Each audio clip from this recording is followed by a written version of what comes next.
Welcome back again to the Outer Dimensions podcast with Dave and Trey. Guys, we are back again for another episode, and we'd like to welcome everyone who is actually checking us out on our other social media platforms, our independent YouTube channels, Twitter, and possibly Facebook, and all around the cyberspace. So, welcome to the Outer Dimensions podcast, where we talk about past, present, and future movies and all the various topics. It's just two guys talking about some great times, some great movies, and giving our insights on some past classics. Dre, what are we doing this week? Today, folks, it is, and we're going to apologize in advance if I get kicked out. My internet has been wonky the last couple days, but wired, it's working, so we're going to hope it stays working. This week, we're doing the Multiverse of Stephen King. So, where does that kind of begin? Well, if anybody is a diehard fan of Stephen King, which I have been since I've been a teenager, he has had this belief that he himself is a conduit into the multiverse. Well, let's before I get into anything, I want to actually say hello, Mega Demon Collection, hello, EC, Colin, and LeBron. All hail the Crimson King. Yes, yes, yes, yes. So obviously, we're gonna make this bigger because there's a lot to unpack in this. So this is a generic map. If you go to the next page, Dave. And All right. what page it is? You're missing out, T3. The books are fantastic. I've read several of his books, and that's kind of where you get more of the idea of his multiversal link. And it has been proven on several different fan sites. Stephen King himself has even confirmed this. So as you can see, there are several books, and Yes, each and- book links into the characters and how the characters are actually linked into other parts of what they call the And all world. honestly, I support what Dre said about reading the books. With books, with novels, I mean, that's where the original ideas are coming from. There's more description. When you see a movie, there's things that might be written differently, maybe different dialogue or different scenes are changed around. You don't see fully what the author is trying to get across.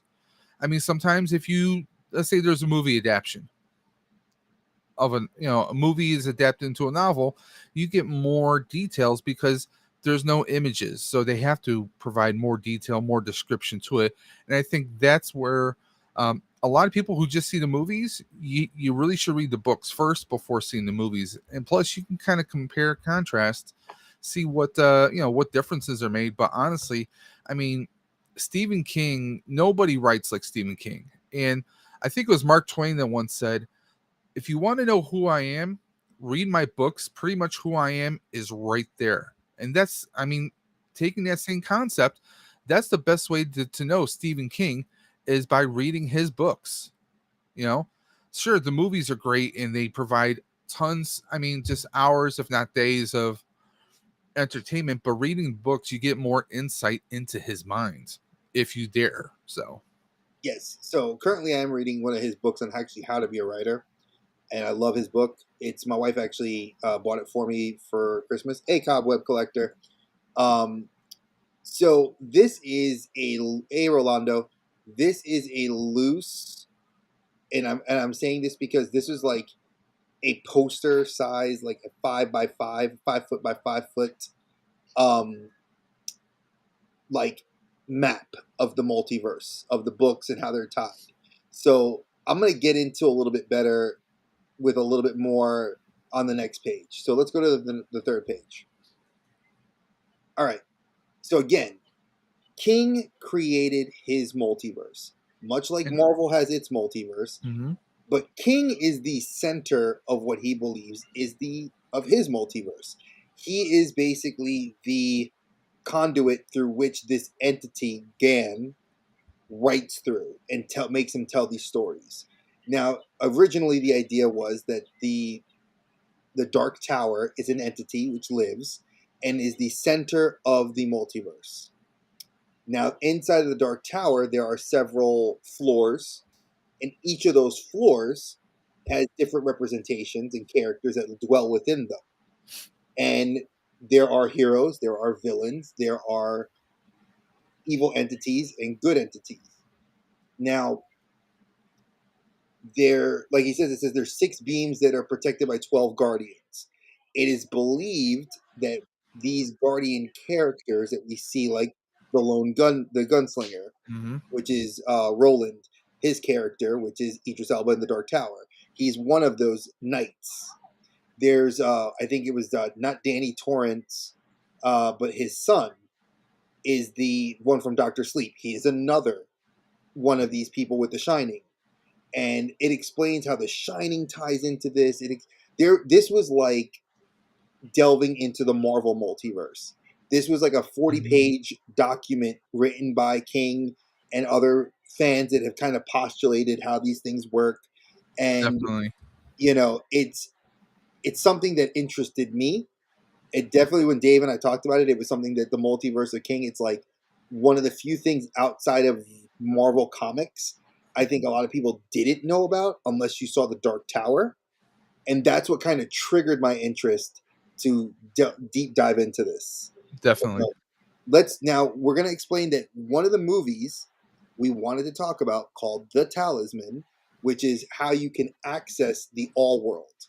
So this multiverse is actually like a dimension briefly shown to us in the Dark Tower movie that people can travel through from other planes. Well, So I would almost compare that to the Bifrost in Marvel.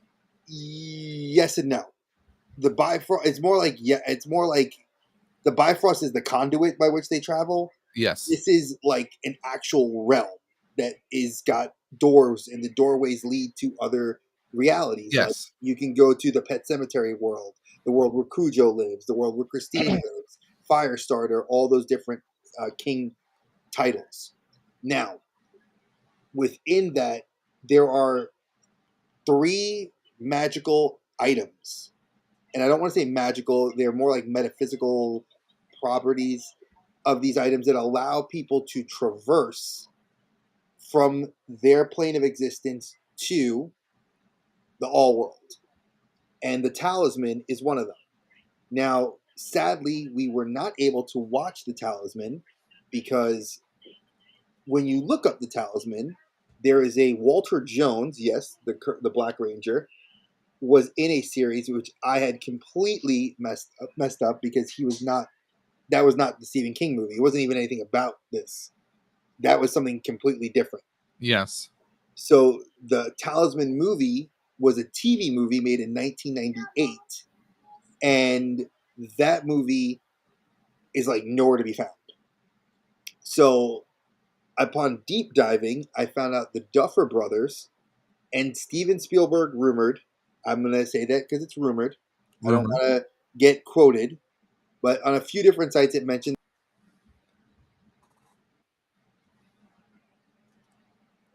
Sorry, again, I know my internet's crazy, so I'm going to be. This is the Multiverse of King. He's accessing my internet to kick me in and out from telling his story.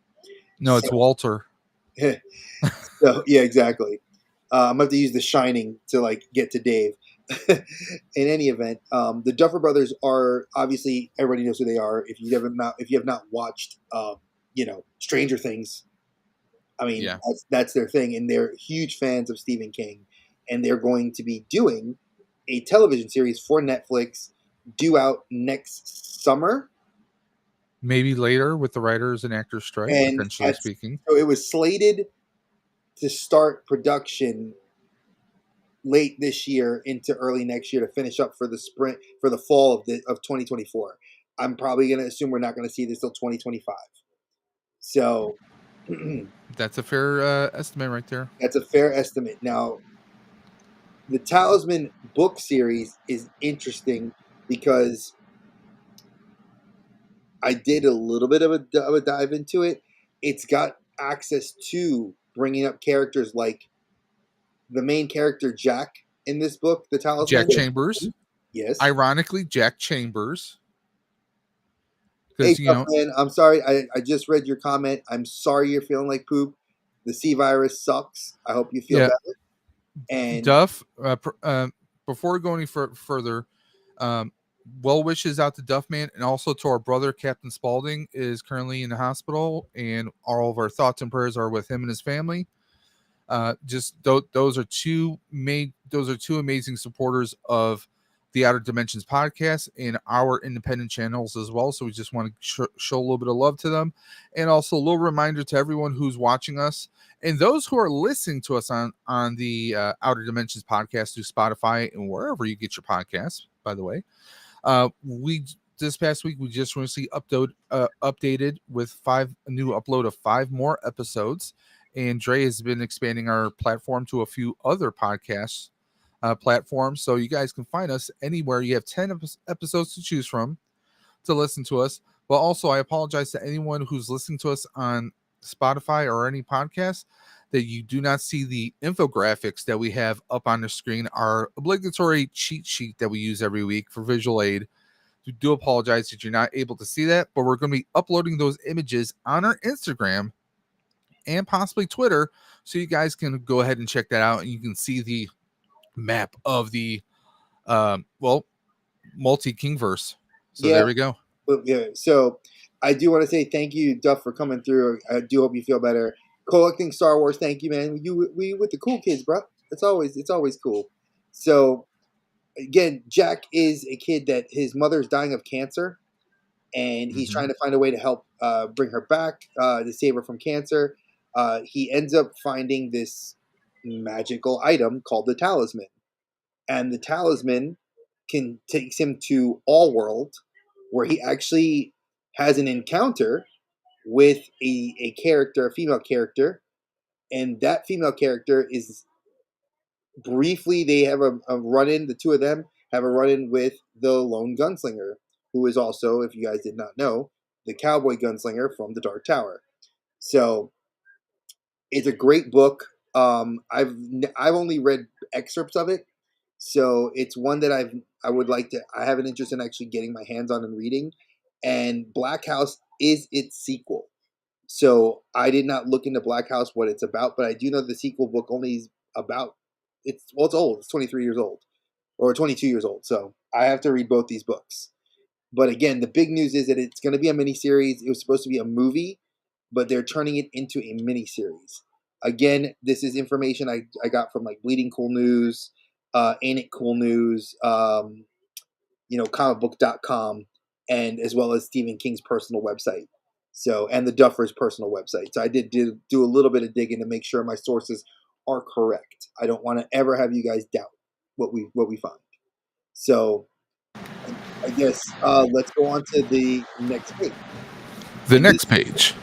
So, again, for those of you listening on the podcast, we appreciate you. I know that, like I said, you don't get to really see these cheat sheets, but if Dave and I will probably be able to cut these and turn these into like a JPEG, and you can actually be able to look at them on our Twitter.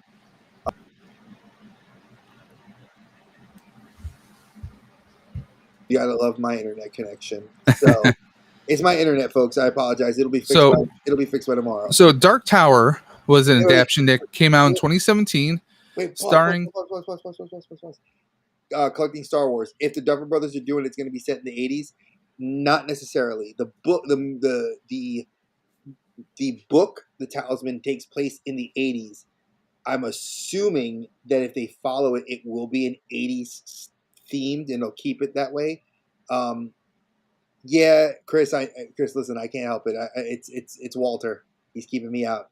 It's Pennywise. They're like, they don't want me to mess in the multiverse. They don't like me screwing around with it. So I apologize. But this movie, I will say this before I let Dave go on, and I apologize for being rude to cut him off. I don't like doing that. Yes, he does. This movie got a lot of crap, but I actually enjoyed this movie. Rewatching it was a lot of fun. It's a short film, but I will make a comment about it afterwards, because as a guy who has kids, I can't believe this was considered a kid's series, a kid's children's book. But go ahead. So, just so everyone knows, this starred Idris Elba, who, I mean, he would be like, you could see him at home in an old Western with the likes of Eastwood, John Wayne, he fits perfect in a gunslinger Wild West type setting, and I hope that he does more movies like that. But I will say this starred Idris Elba, Matthew McConaughey, Hey, hey, hey. hey.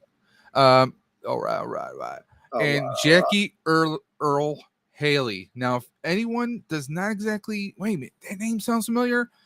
It's I Rorschach. mean, what? That's Rorschach. No, you got to go back further. Bad News Bears. Bad News Bears. That's He true. goes all the way back to Bad News Bears. He had a small part in The Warriors. He did. I mean, he has appeared, and in fact, those that might recall, there was an attempt at doing a reboot of Nightmare on Elm Street. He was Krueger, Yes, he was. He was Freddy and Krueger. he was also a bit of an a-hole in the RoboCop reboots. Yes, he is. He's the guy that He's beats up appeared in a RoboCop. lot of different things. We get Tom Taylor and Claudia Kim. You might recognize a few other people from various sci-fi and fantasy movie series. Anything that came out of basically Canada, Vancouver. There's a Mhm. lot of actors that you'll notice and recognize in here.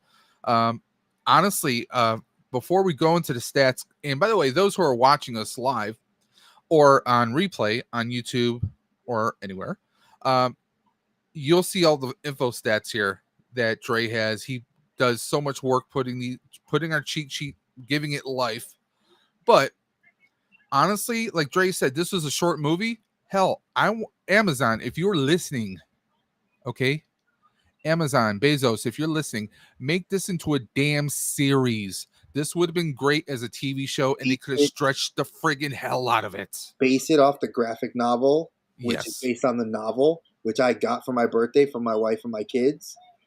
That would be freaking awesome.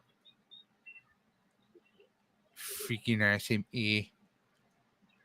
There you go. And you're right. Yay, Canada for you, Chris. That's a shout Yeah. out to you, our local Canuck. Well, I'm kind of Canadian adjacent since I'm in, the Buffalo, New York, Niagara Falls area on the U.S. side. I go over to Canada all the time. So So yeah, Dave's kind of like an honorary Canadian. Timmy Hose for life, man. Anyone that doesn't know Timmy Hose, Tim Hortons. If you know, you know. Tim coffee. Hey, no, the Timbits, man. It's all about the donuts. But I mean, the thing is, I mean, this movie, it is short and they cram a bunch into it. It'd be great to get a little bit more background on the story. And by the way, one person who doesn't get names in the credits here, who very briefly in there, but plays a strong part, is Mr. Allstate himself. Yeah. Who plays Roland's father, gets taken out by Walter. Walter is Matthew McConaughey. I mean, long story short, Matthew McConaughey is the big bad of the show. Big bad of the movie. Basically, that's his character. If you didn't read the books, so I'll just jump in before the internet tries to take me out again. The villain in this story, Man in Black, who's supposedly a demon, believed to be.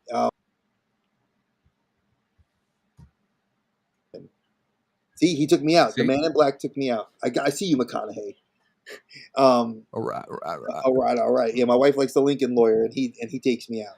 So I'm sure she liked the Lincoln Lawyer.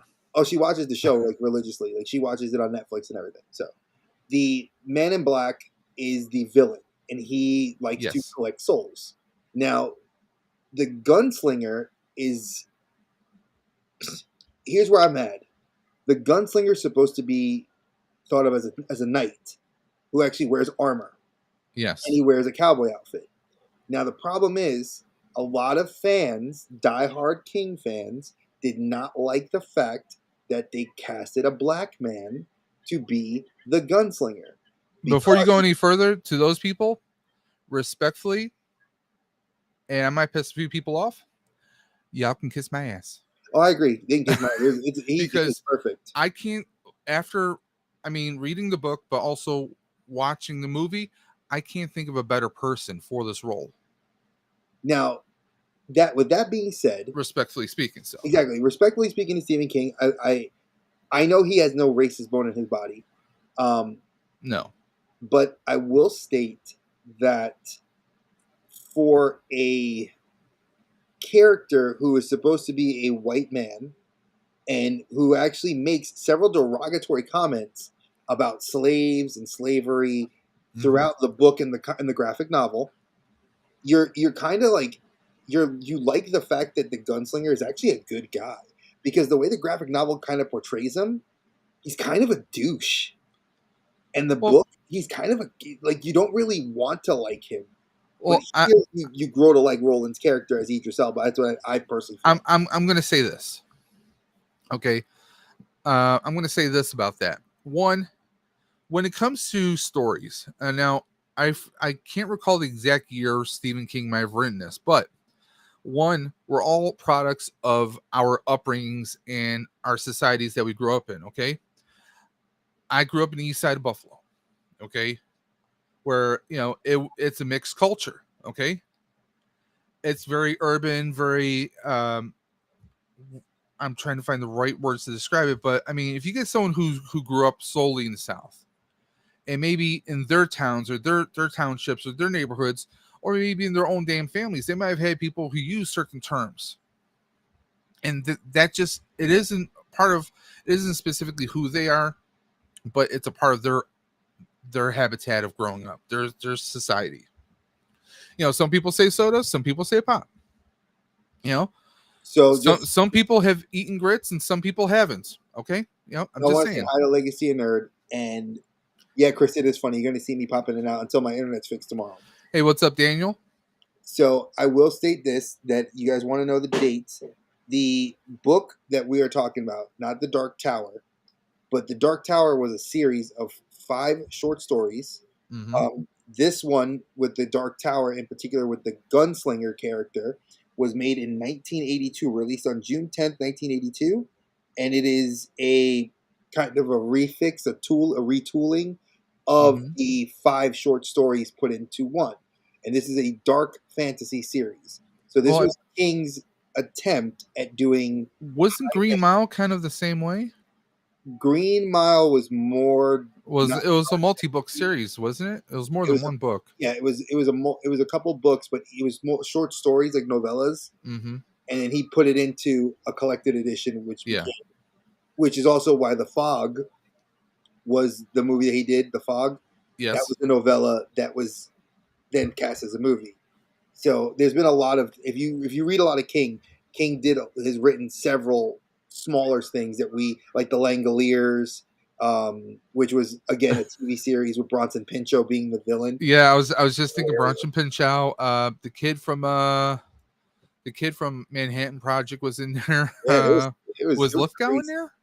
No, I Lithgow, don't yeah, think it was. Lithgow was the hero. Dean Stockman was in there. There's a whole bunch of people Dean that were in Stockman there. was one of the villains. Lithgow Yeah. was the hero, and Bronson Pinchot was the freaking, like, their version of the Langolier, the demon, the entity. Yeah. So I will never forget that. That was a great series on ABC. They killed it. King, Yeah. like, I'm biased, I but mean, that was the thing back in the 80s. We got a ton of Stephen King adapted to ABC for miniseries. Langoliers, I believe, was actually on NBC, if memory serves correctly, but The Shining, or not The Shining, but Pennywise, it with Tim Curry was on ABC because he had the likes of John Ritter and a few others in there. I think you are We had correct. John I'd have Boy. to see his I can't think of his real name, but the guy who played John Boy in the Waltons way back when was also in that as well. mm-hmm, Um, Annette Bening, or not Annette Bening, but Annette O'Toole mm-hmm. from Smallville and Superman 2 fame and a whole host of other stuff. But I mean, in the 80s, I mean, believe it or not, Stephen King novels being adapted into miniseries was like a regular damn thing. Yeah, because yeah, remember, he is, to many fans that love horror. Yes. Go have fun. Catch us on the replay, Chris. Go have fun with your son. Yep.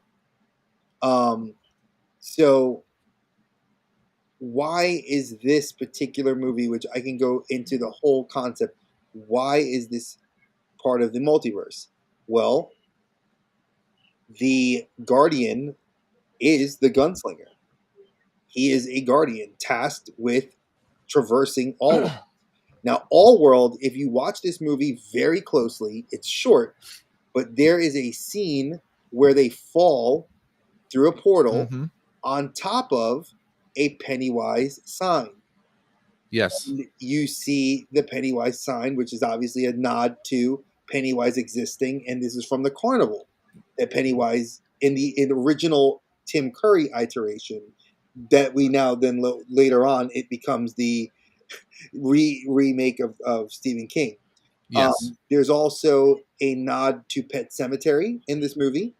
There Hmm. is a nod to a Well, a also The from, Shining, because they use the word shine, well, because Jake Chambers, because and I apologize for interrupting Dre there. But one thing that Walter's trying to do is he's trying to bring down the tower so that basically his monsters, his creatures, his brood, if you will, his army and minions can exist can basically break down the barriers of all the world. So basically bringing the universe crashing down so darkness and evil can reign supreme, so to speak. But he seeks out kids who have a shine, and he uses them like batteries with this big weapon that shoots basically across the Kingverse, if you will, to strike the tower. Once the tower breaks down, it's going to break down the walls of all the different realms and universes. Well, Jake happens to be, well, he's like the culmination. He's like a never ending power cell. I mean, he's that powerful that he probably could take out Danny Torrance without flinching. At if he ever reaches his peak, that's how powerful this kid is. And I mean, it's so crazy and weird to see like some, because if you've seen Stephen King movies like Cujo, Christine, we've never seen anything on this kind of scope, breaking down worlds and dimensions. No pun intended. I mean, it's Firestarter didn't even get into that, yeah. which I mean, this is like this takes Stephen King storytelling to like MCU type craziness. I mean, this is something we might see in Marvel. This might be something we would see in maybe a sci-fi channel miniseries of some kind. This is something on a scope we've never even seen. So the fact that we have portals and we have people who are almost Matrix like watching other dimensions and tracking information from other realms, we've never seen this in any type of scope in a Stephen King story. So he definitely cranked it up to 11. I want to see it versus a kid. I honestly, there was a kid that had the shine in it in the in chapter 2 and Mm-hmm. in chapter 1. If you watched it chapter 1 and chapter 2, there's mention of the shine from one of the kids in the group that's in the team.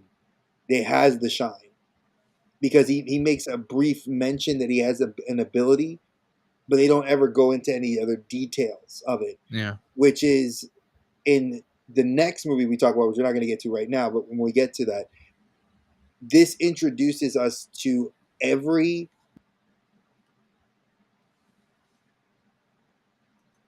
Damn it, Walter. I know it introduces us to every major facet of the King universe, from the Shine to creatures that are actually able to traverse the multiverse without, like, because we all believe that like these worlds aren't linked. They are, and they're linked not just by the Shine but by their events. Because if you look at it, they mention the Shining, the Mm-hmm. events of the Shining in it. Like there was talk about, oh yeah, we heard of those people out in Colorado and what happened there. Oh, they've heard about Pennywise. They've heard about Cujo. There's like, King is so intricate in telling the story and interwoving these elaborate like fixes that you were like, holy crap, this really does exist. Like I said, the Pet Cemetery reference. There's the mention to The Shining where you actually see the hotel sign, like Yeah. in the pile, and they're just walking over it. But it's something like, for me as a fan, I was like, holy shit, like I'm seeing this. And I remember like when I suggested this movie for Dave, I was like, he's gonna catch this too, because if you pause, you'll see. Well, I remember watching the movie in the theater when it first came out, And it took some convincing for my wife because she does not like horror movies at all.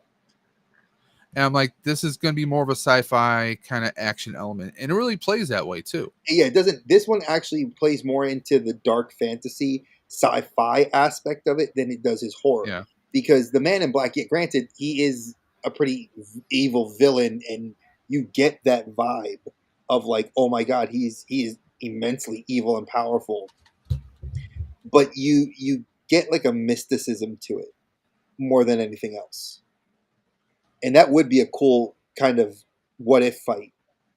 now What would Danny Torrance do if he had to fight Pennywise? Well, we also know Pennywise is an alien entity that exists outside of Earth, and it's more like a Cthulhu style alien. You can't really kill him; you can contain him.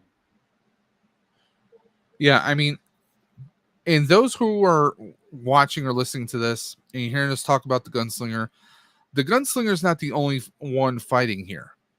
Jake is. At one point, the gunslinger talks, is showing him, how to shoot, but he says, "You're not going to use a gun. Your weapon is your shine." And there's a quote because there's kind of a mantra that gunslingers, plural, will use that I do not aim with my hand. He who aims with his hand has forgotten his father's face. I aim with my eye. I do not shoot with my hand. He who shoots with his hand has forgotten his father's face. I shoot with my mind. And it goes on and on. I do not kill with a gun. I kill with my heart. It's like, it's just like, it is kind of like, It's like okay, a knight's mantra. It's like a it's like samurai's a knight's bushido. or like a Ronin's, because really, I mean, I feel Roland is more like a Ronin because he's Yeah, he's lost got his his code of people. bushido. He's got Yeah. his honor code. Well, I mean, from the point where his father is gone, his family is gone, everyone who has walked with him has died, and Walter keeps reminding him about it. See, him and Walter are like Obi-Wan and Vader, Yep. you know, but because Vader will kill everyone around Obi-Wan, so he is by himself. That that is what Walter thrives on. Like, Roland is a toy to him at times. But then, Roland meets Jake because Jake is escaping these people who he's been having visions of Walter and Roland for maybe a year or two. The kid's been having these visions that are taking place in another dimension altogether. That's how damn powerful this kid is. And eventually, it goes to throwdown time. We start to see some of the scope that this like 12-year-old kid has. And imagine he gets older and really focuses and learns it. I'm like, that's why I wish this could be adapted into a TV series because it has a lot of potential. I honestly, if I had to model this after anything, I would model what they're doing in Sweet Tooth on Netflix to be after this. Like this would be something like Sweet Tooth, which I love that show. I love the grab. I love, but I'm also again I'm Jeff sorry, Lemire. when you said Sweet Tooth, I was thinking Twisted Metal. Sorry. And Dre drops off. There he is. He's back again. I'm back. Yeah, I know. Twisted Metal. The honestly, with Sweet Tooth, when you look at Jeff Lemire, who I think is a fantastic comic book author, I love his stuff. I mean, he is basically to me the modern day king. If you're looking at something with an intricate story that he's writing currently right now, the Mythos Saga, which is a comic book anthology series of horror elements all linked in one world. And he just started a new series called Fish Flies, which is tied into that mythos. And those three books that they put out are freaking. No, it's my internet, Daniel. It's like I was mentioning before. I apologize at the beginning of the stream to people listening. They're listening is not going to make a difference, but for Yeah, watching, Daniel, Zed keeps trying to pull him into the dark dimension, but we keep pulling him back. Don't worry about it. yeah, I keep getting dragged back in, you know. But one thing I do want, I want to bring it a little into why this movie was really shit talked a lot, and then we'll. I know my background's not changed. It's literally I'm just sitting in my chair. My daughter's asleep on the couch, so this is where my desk is now. I moved it from where it once was, but This movie to many fans scored badly, badly. And I'm gonna, like I said, you guys know I look at my aggregator sites and I love doing the crunching the numbers. But man, when you get a 4.1 out of 10 and you get a 15% Rotten Tomatoes, you're like, eh. And now, granted, the Rotten Tomatoes 15% is only 15% based on what they have as the reviews, and that's a high number of reviews to get such a low percentage. Because I had to like look at other aggregator sites like Metacritic and IGN and a couple others, but damn, 262 reviews and you get 15%. It was all saying the same thing. They said it did not tie into the original story, which it really doesn't. But again, this is, if you notice, King did not have a hand in this movie. No. That's why a lot of people were upset because it is somebody else telling his story. So that's one. Two, I get that it's, Dave said it best. This is an MCU level event in one movie without a lot of background. They expected people that walked into this movie that were fans of King to know the multiversal links already. Now, I think Idris Elba, and I agree with Eric Vesp, he did a great job. Like, you cannot blame an actor for the director and producers and the writer's story because that's their vision. All they tell you is, here's the character. And Idris Elba did a great job. Like Dave and I both said, McConaughey kills it as the Man in Black as a villain. McConaughey is just awesome as a bad guy He's in just a great general. actor. And when you see him in the role of the villain, it's just, you're like, damn. And then you see Idris Elba, who is the quintessential knight in shining armor, Ronin, which I think that'd be the best way to call him, like the Ronin gunslinger he is. Roland the Ronin. So there you go. And the bond that he forms with Jake, and Yeah. there's a lot of positives. I mean, Now, Jake doesn't have a father. His father died a few years back. His mother has like a boyfriend or like a husband or whatever, but he doesn't treat Jake like his son. Treats Jake like a burden. So really, Jake doesn't have a father figure until there's these bad guys who want to take him to a hospital for testing, but they're really going to kidnap him and take him to McConaughey. Jake feels that he just knows that these guys are bad because he's been having nightmares about these people. He goes on the run and he finds that there's this weird house that he's been searching for. He goes to this house. It's an old broken down house, and it happens to have one of these gates, one of these doors to another dimension. And it's 1919, I believe, is the actual coordinates. And he jumps to this world, and he's like in this kind of like desert wasteland, and eventually happens across Roland, and that's when they meet. And it's just Roland it's basically he's really the father figure, and he doesn't want anything to do with Jake at first, but that's some of the best stories that way. And eventually they go on kind of a, I'm going to call it whirlwind adventure. well, no, I was going to say last action hero style adventure. Well, I was thinking donkey, and Don't get, but I mean, there is a point where Roland goes with Jake back to our Earth, which they call Keystone Earth. And he's kind of a fish out of water. He doesn't know what pop is. He's like, what is this? What is this? And Jake says, oh, it's sugar. And later on, he's like, is there more of the sugar? And like, he's wounded and he's badly beaten from battle from the other world.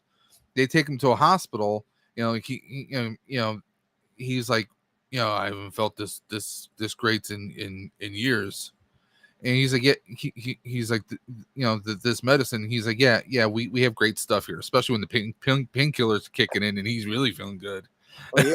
Which I like, that there is a diversity of the understanding that the realms are different, and that the keystone concept for Earth obviously is like how we have Earth 616 in the Marvel, which is Yes. Prime, you know, and Or I don't want to call it Earth 616 because technically Spider-Man exists in the same Earth as us, but they called it in Across the Spider-Verse 19999. Well, So it's like, hey, for us, our world is Earth Prime, but to someone else, their world is Earth Prime. Hey, so yeah, so that's this is kind of how it is. so Keystone Earth is this is what we is the prime where everything kind of converges. So I like that. But again, this I get why they consider it a children's series. Well, originally when I first read it, I was like, "There's no way." But when you look at kind of a what's the word I'm looking for? When you look at it from the through the eyes of this lens, you can see why you can say this is a good children's series, like a young adult. Well, I I wouldn't mean, call it it's a not as kid's story. gory as some Stephen Kings out there. It's not Cujo. Yeah, It's not Christine. It's not Pet Pet Cemetery. Cemetery. It's not Lord Help Me. It's not it. I mean, that ruined me. So again, Well, even Misery. or Misery. Oh Lord. Or I'm trying to think. The Fog. It's not I the mean, Fog. yeah, this is Or probably the most kid Langoliers. friendly of Stephen King. And I would say the next movie we discuss is also a little kid friendly because again, I noticed that there is an interesting dichotomy between both these films. That there are young preteen to teenagers that have the shine. Young protagonists, young heroes, so to speak. Exactly. With a person that's kind of their Their mentor guardian. and their guardian. So that's one of the cool things I like about this. So you'll see this progress, this kind of story like permeate this. Again, let's do the basic numbers here real quick.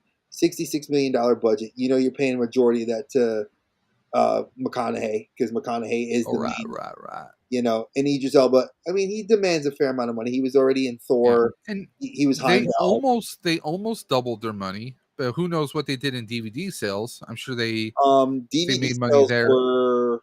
I know I bought the DVD once upon a time. I have it on DVD. I don't. I didn't pull up the DVD numbers. I was about to though. I was looking into it. Um, but again, for a movie that's so short and it doubled its thing, the problem with it not wanting to warrant a sequel was because, and I think it holds true. King didn't sign on to it. Yeah, King signs on to every film he does.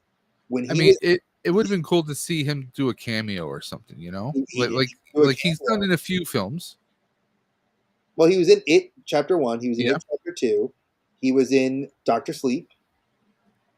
He yeah. he wasn't in. Yeah, this is one of the first ones he wasn't in. Of course, like you said, he didn't sign on to it, and also I don't recall a whole lot of promoting for this. This was one of those movies that suffered a lot because of what was going on in 2017. A lot of people don't realize that 2017 was a big year for movies. That was Avengers Endgame Part 1. Yeah, You know, you're looking at Part 1 of, and now we have part 2 of Dre. and you got Part 2 of me. You're looking at, I'm trying to think, you have, Lord, there was a lot of movies in 2017 that were, let me just do a quick little deep Little dive, Xenops. 2017. But I mean, to me, I mean, it's an awesome story. It could have been. I mean, as much as this is, they easily could have stretched this out Oh, over a few seasons. all And right. uh, spoiler alert, those who haven't seen it, you know, they do kind of take out the big bad. But what happens when you take out a big bad? Think of like crime movies. You take out a mobster, there's going to be a power vacuum, and someone else is going to rise up, right? So obviously there could be an even bigger big bad than McConaughey in the future of it. I mean, there's a lot of potential, and obviously Jake's mother is killed, so he has no one, and he kind of goes, basically Roland says, "Well, you could come back with me. You have no one here. You have nothing here." You know, obviously Roland would be teaching him to be a gunslinger in addition to having a shine power. All right, so just a quick recap of 2017's films. Hit us. All right, so let's start with some of the big geeky ones. The Last Jedi. Biggest one right there. Star Wars Episode 8, The Last Jedi. Big, but not necessarily great, depending on your point of view. The Hitman's Bodyguard. Great movie. Great movie. Friggin' hilarious. The Kingsman, The Golden Circle. That was Yes. a prequel film. You have The Shape of Water. You have Isn't it round? Thor Ragnarok. Kong Skull Okay. Island. Yep. Coco. Alien Covenant. Valerian and the City of a Thousand Planets, which we're going to do a review on that in this channel. Wonder Woman. Justice League. Pirates of the Caribbean. Dead Men Tell No Tales. Logan. The Mummy with Tom Cruise. So a lot of comic book, a lot of special effects, a lot I'm of. not finished. Let me give you the good. I'm still getting through. These are I'm going through a lot. Beauty and the Beast, the musical. John Wick Chapter 2. What was it here? Spider-Man Homecoming. Jigsaw. Murder on the Orient Express. The Greatest Showman. It Chapter 1. Transformers The Last Night. Get Out. Guardians of the Galaxy Volume 2. Blade Runner 2049. And Dunkirk. So a lot of big budget movies, a lot of grand scale movies that I think Dark Tower just got lost in the shuffle with it. There was no way for it to compete. I mean, you're looking at just in what we named. That was the summer. That year, I saw Homecoming. I remember that was when I saw it I was in Raleigh, and I saw it in Raleigh, and that movie was. I mean, it's Homecoming. It's Spider-Man. You know, you got Guardians Volume 2. I mean, there was. You're talking. It was a year of sequels, setup movies. I mean, it was. This was the setup. The first Wonder Woman movie. Justice League came out that year. The scale itself is just mind blowing. The scale of that movie. Justice League. Well, there are arguments that can be made about that, depending on. We all know the Snyderverse cut. The Snyder cut, the 8-hour cut, was the way better movie to watch. Yeah, it kills it. It blows it out the water. I don't even count. I mean, John Wick 2. I mean, better than the first one. And I mean, it's, you know, what can you say? I mean, John Wick. You know. Hell, I'm feeling Baywatch. You mentioned Kong Skull Island, good movie. Great, and that opened up the monster. That opened up the MonsterVerse for what we have now with Godzilla. Well, I call it the Kaiju verse. That's just me. No, the Kaiju verse. You have to be careful because that's Peter Jackson, not Peter Jackson. That's Guillermo del Toro. It depends. The Jaegers in the Pac Rim universe. Speaking of Idris Elba, what? Again, another. See, you could tie. So, all in all, I feel like this movie is a fantastic film that didn't get enough recognition because it gets lost in the shuffle. And like I said, I mean, it's a fun watch, but also I feel like from rewatching it, you feel like maybe there's too much kind of crammed in. Like they're trying to give you too much, and I think the information gets lost, and the meaning behind that information gets lost. So I think that's one way that it kind of suffers. Now, if there was a director's cut or extended cut of this, could that help solve it? Maybe if it was adding on another, I'll be kind and say, let's say another 40 or 45 minutes, they could have added more scope to it. But I doubt that was even the case, especially since, like you said, King was not even involved with this. I think if Stephen King was involved with it, we would have had a slightly different story, maybe more substance to it. I think maybe that's the word I'm looking for, that it was lacking substance or lacking they were just throwing too much at you. You know, like we get a very brief introduction to Roland and his father before his father's taken out by Walter. We don't really find out really what's going on except briefly through the eyes of Jake. And it's not, I mean, Jake's been dreaming about this for like the past year, but we don't get that information. We just get that, he's been drawing about a gunslinger and a man in black. And there's these weird earthquakes that are happening in New York City, but there's nobody knows why. With all the science that we have in our world, we don't have one damn foggy idea why there's earthquakes happening in New York City, which happens to coincide with every attack on the Dark Tower. Also, this takes place outside of King's usual Maine, which we all Yeah, know everything has a spot tied to Maine and or twists around the Salem's Lot. the Salem's Lot, the events in that area, which is because again, if you are a fan of the metaphysical and the odd paranormal, ley lines, like that area of Maine is very hot. It's a hotbed for activity. And Well, I mean, in New York City in 1984, there was a cross rip of dimensional proportions, but I we mean, won't go there there. was a very large marshmallow man walked around. I do know that. And, But well, technically speaking, there are a few fault lines that run through New York State, but they're basically dormant. They almost never have any kind of activity whatsoever. exactly, that's what I'm saying. When we were talking ley lines, though, which Dave knows what I mean by ley lines, if you Yes. saw Ghostbusters Afterlife, you know that there's maps across the entire globe, and Doctor Strange explained this to us, which is where magic and the paranormal meld. Yeah, when So, you have ley lines that can intersect, that's where your hotbeds of activity can arise periodically. so again, I'm going to say that this movie, in my personal opinion, gets a lot better than a 4 out of 10 or Yeah. 4.1. I would give this movie, at least because of the fact that we don't have the background knowledge, or I did, but other people did not, I would give this movie a 7 out of 10. Okay.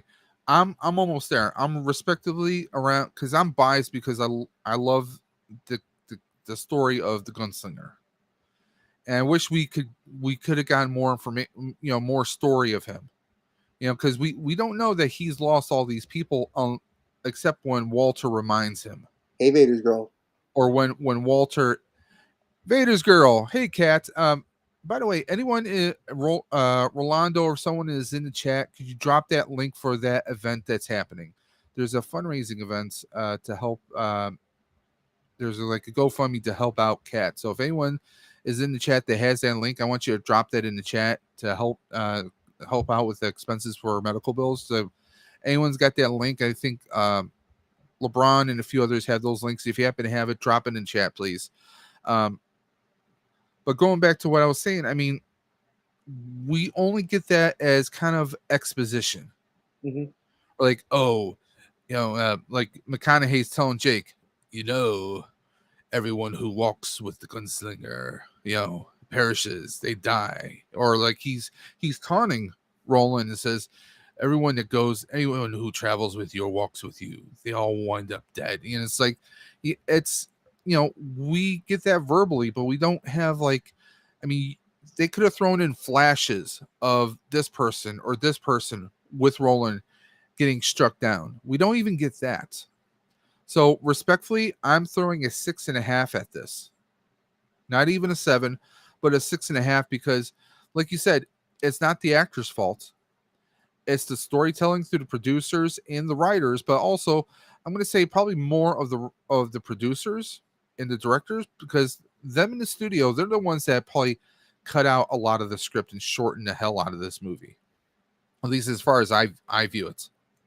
I will say this. I would love to see the original script. I would too. But I'm going to state this as an interesting little caveat. King not being a part of this film also meant Definitely heard it. it hurt it. But here's an interesting thing. All It Chapter 1 came out the same year. It Chapter 1 blew its budget out of the water. It blew with the take home at the box office. Yep. And King was in that movie, and it was over 2+ hours Yes. with tons of exposition. There was Having tons of if a backstory. movie gets a blessing from its creators or from its originators, that goes a long way. In fact, I read a story today that Stanley Kubrick said that he should have directed the second Blade Runner. He regrets not doing that job. And there's So also that's it's funny you bring up Kubrick because when you bring up the next movie, which I think was an interesting segue, good job, Doctor Sleep. Doctor Sleep. Now, obviously, I am a huge, huge, huge fan of Ewan McGregor. He is my Yes. absolute favorite Jedi. I love Hello him. there. He is a great. I followed his career ever since Train Spotting, and I am a huge fan of his music that he did outside of the realm of Star Wars. So Mhm, let's just jump into this. This is November 8th, 2019. This movie was released. mhm. Again, this was a movie that was a sleeper hit, no pun intended. This movie came out where there was not a lot of advertising for it. I remember seeing one couple clips on YouTube. That was it. And Yeah. now look at the cast you have. You have I Ewan McGregor, Rebecca Ferguson. Now Rebecca yeah. Ferguson, Ewan McGregor himself carries the role because guess what? He's freaking Obi-Wan. You can't beat that. But then you And have Rebecca he Ferguson, truly is Obi-Wan by the end of the film, let's just say. yeah. And then you have Rebecca Ferguson, who has built her name on the last few freaking Mission Impossible movies. So you have two characters that are iconic in action franchises outside of a horror franchise. Now, And then you I have go I ahead. gotta say this about Rebecca Ferguson. I did not watch this movie until just the other day. Okay, so no pun intended, I slept on Doctor Sleep until I watched it for our stream here. Thank you, Rolando. This is what we're talking about. Anyone who is watching this, please go to the chat, go to that link, and please help support this initiative, this GoFundMe to help out Vader Girl with her bills and her medical. She is a great friend of the community of my channel personally. She's always popping in. She does amazing streams on her own channel, so please go and support her out. Um, you know, these communities were great about hanging out, having a great time. But if we can ever give back, all it takes is one little click and you can make a world of difference, guys. So please go and do that. And if you really can't afford the GoFundMe, folks, At at least share least it. if you can share it because that helps a lot. There are people that can give. So I do want to state that. So Yeah. Vader Girl, I mean, if I could, yeah. I would, but I will share it out on my socials. So I'll post it on my Facebook. It's great if you can give a few bucks, but if you don't, if you can give a few minutes of your time, it goes a long way, guys. So don't worry, Vader Girl, I got you. I'll put you out on my socials. So let's talk about this. So obviously Cliff Curtis, Yep. famous but not like by any means. Kylie Curran, to this is the who I really call the MVP of this movie because she is the one that has the shine. Now, Yes. obviously, we're gonna before we even get into this as a teacher, my brain says we have to give you the background knowledge. So for those of you that don't know what Doctor Sleep is, it is like the poster says, it is the next chapter in the Shining series. Now, King doesn't always do sequels. He does like chapters of the same story. That's how I've always looked at it. Like when you see a direct Yes. sequel, they're not always great. So this is the continuation of Danny Torrance's kind of growth into adulthood, of him dealing with the shine post his father's breakdown at the hotel. Yes. So we now know that this was made in 20 dramatic pauses. This is giving me like such dramatic pause. So this movie is 6 years after the book had come out, which the sequel book came out in 2013. And again, when I say you bless a movie with King being in it, it's 152 minutes. Budget $55 million. Again, you're looking at the actors that they brought on. You have Ewan McGregor and Rebecca Ferguson. Those are two big Yes. names. To a lot of people that don't know, Rebecca Ferguson was also in The Greatest Showman, and she can freaking sing. She's gorgeous and she can sing. I will say this: beginning of the movie, she was giving me freaky Pennywise vibes. Which we'll Like get into towards right in the the end. beginning, we see her like there's a little girl who's walking like through the woods, and she sees her, and she's all being all magical, but she's got like this crazy kind of like just the way she's talking to her and the smiles. Like Here's the cat. I'm feeling like Pennywise vibes. I'm like, this is creepy She as was very Cheshire Cat. part of my language. She's creepy as shit. Clear Okay. But I mean, like, it was freaking me out because I didn't know anything about Doctor Sleep. I'm watching this like I'm brand new into this. I mean, obviously, I watched The Shining plenty of times growing up, but outside of that, like she's got her own little cult, her own little like commune of hippie shiners, so to speak, with all different shines, and they're kind of like almost vampires feeding off other. Well, let's go into the let's continue giving them some background story so they can understand why this movie was freaking awesome. So, the shine, we all know that the shine is typically some sort of psychic abilities, correct? We all know it's some sort of psychic power. But here's the thing. This movie opens us up to find out, and kind of in the Dark Tower also leads that the shine across the other parts of the multiverse, the all world, they're not all the same.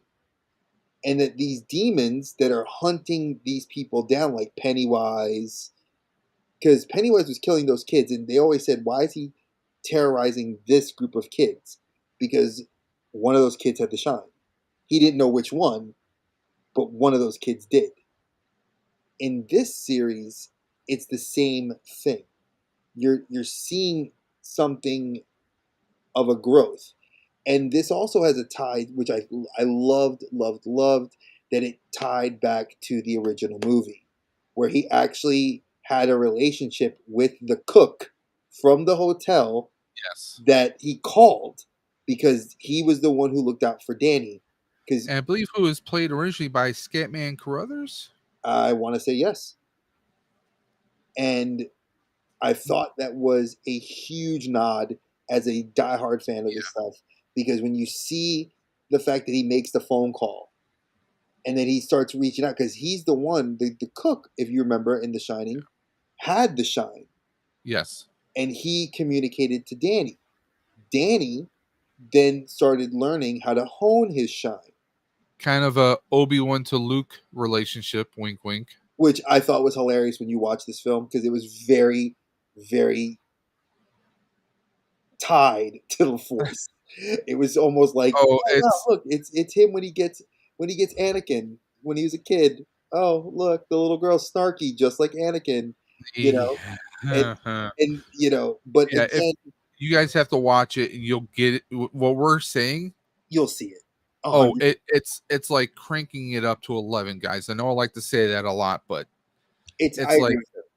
I mean, the girl's very snarky. Yeah, she's got a little bit of a Anakin in there, and I mean, it's to me, it's like I love the scenes where it. I mean, obviously they recreated the scenes from Several, Shining, several scenes. but they killed just the sheer level that they did of recreating the scenes and the images and the characters. I mean, there's even a moment, and I'm kind of skipping ahead, but there's a moment where Danny does go back to the hotel. Yes, that And does happen at one point in by the the movie. way, Danny is an alcoholic and he's been sober for like 8 years. He Danny's gone down a dark road. His life was not a bed of roses, to say the least. Oh, and your dad died to a ghost hotel that was, Yeah, and your mother dies when you're 20 years old.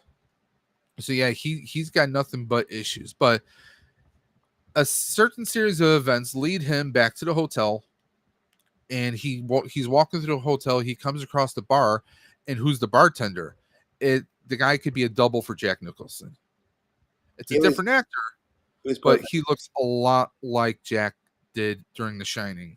And it's kind of like Danny kind of talking to his father, but not really talking to his father, but he is, but he isn't. It's just all kinds of just weirdness, but it's like just the sheer detail that they did. And if you watch the end credits, you will see that the Stanley Kubrick's family and other entities were involved heavily with the making of the movie. So I mean, it just blows you away. Uh, your boy Thanks, Cobb, Bob. not a We problem, appreciate Cobb. you catch us on the replay, dude. You could always watch it on the replay. We do not take any offense to people having Yeah. busy times.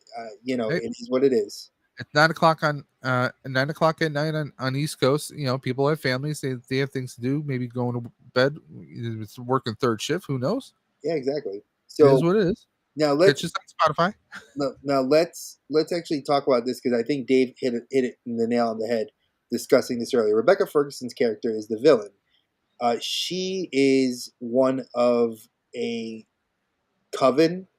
I don't want to use the wording correctly because coven describes witches. Um, a conclave, a group of like-minded evildoers that are hunting people with the shine. Now, again, they themselves have shine, but they drain it from other people, much like a vampire would drain blood. Now, they're not vampires, but they are demons that have a human form. And I just, Because each one is killed when they're brought exactly. in. Now, what's interesting is Rebecca Ferguson's character gave off vibes, if you had to compare it to like a Cheshire Cat Mad Hatter meets Pennywise. Like So, I mean, she devilishly likes rocking a hat, evil. so yeah. She was a carny that was just, I mean, she's beautiful, she's seductive, the accent, it's like all these things that are just perfect. And then like she's got like that sinister Pennywise smile and this Oh yes. desire for power. And then like they're infighting within the conclave itself of these villains are fighting amongst each other for power. So it's very interesting.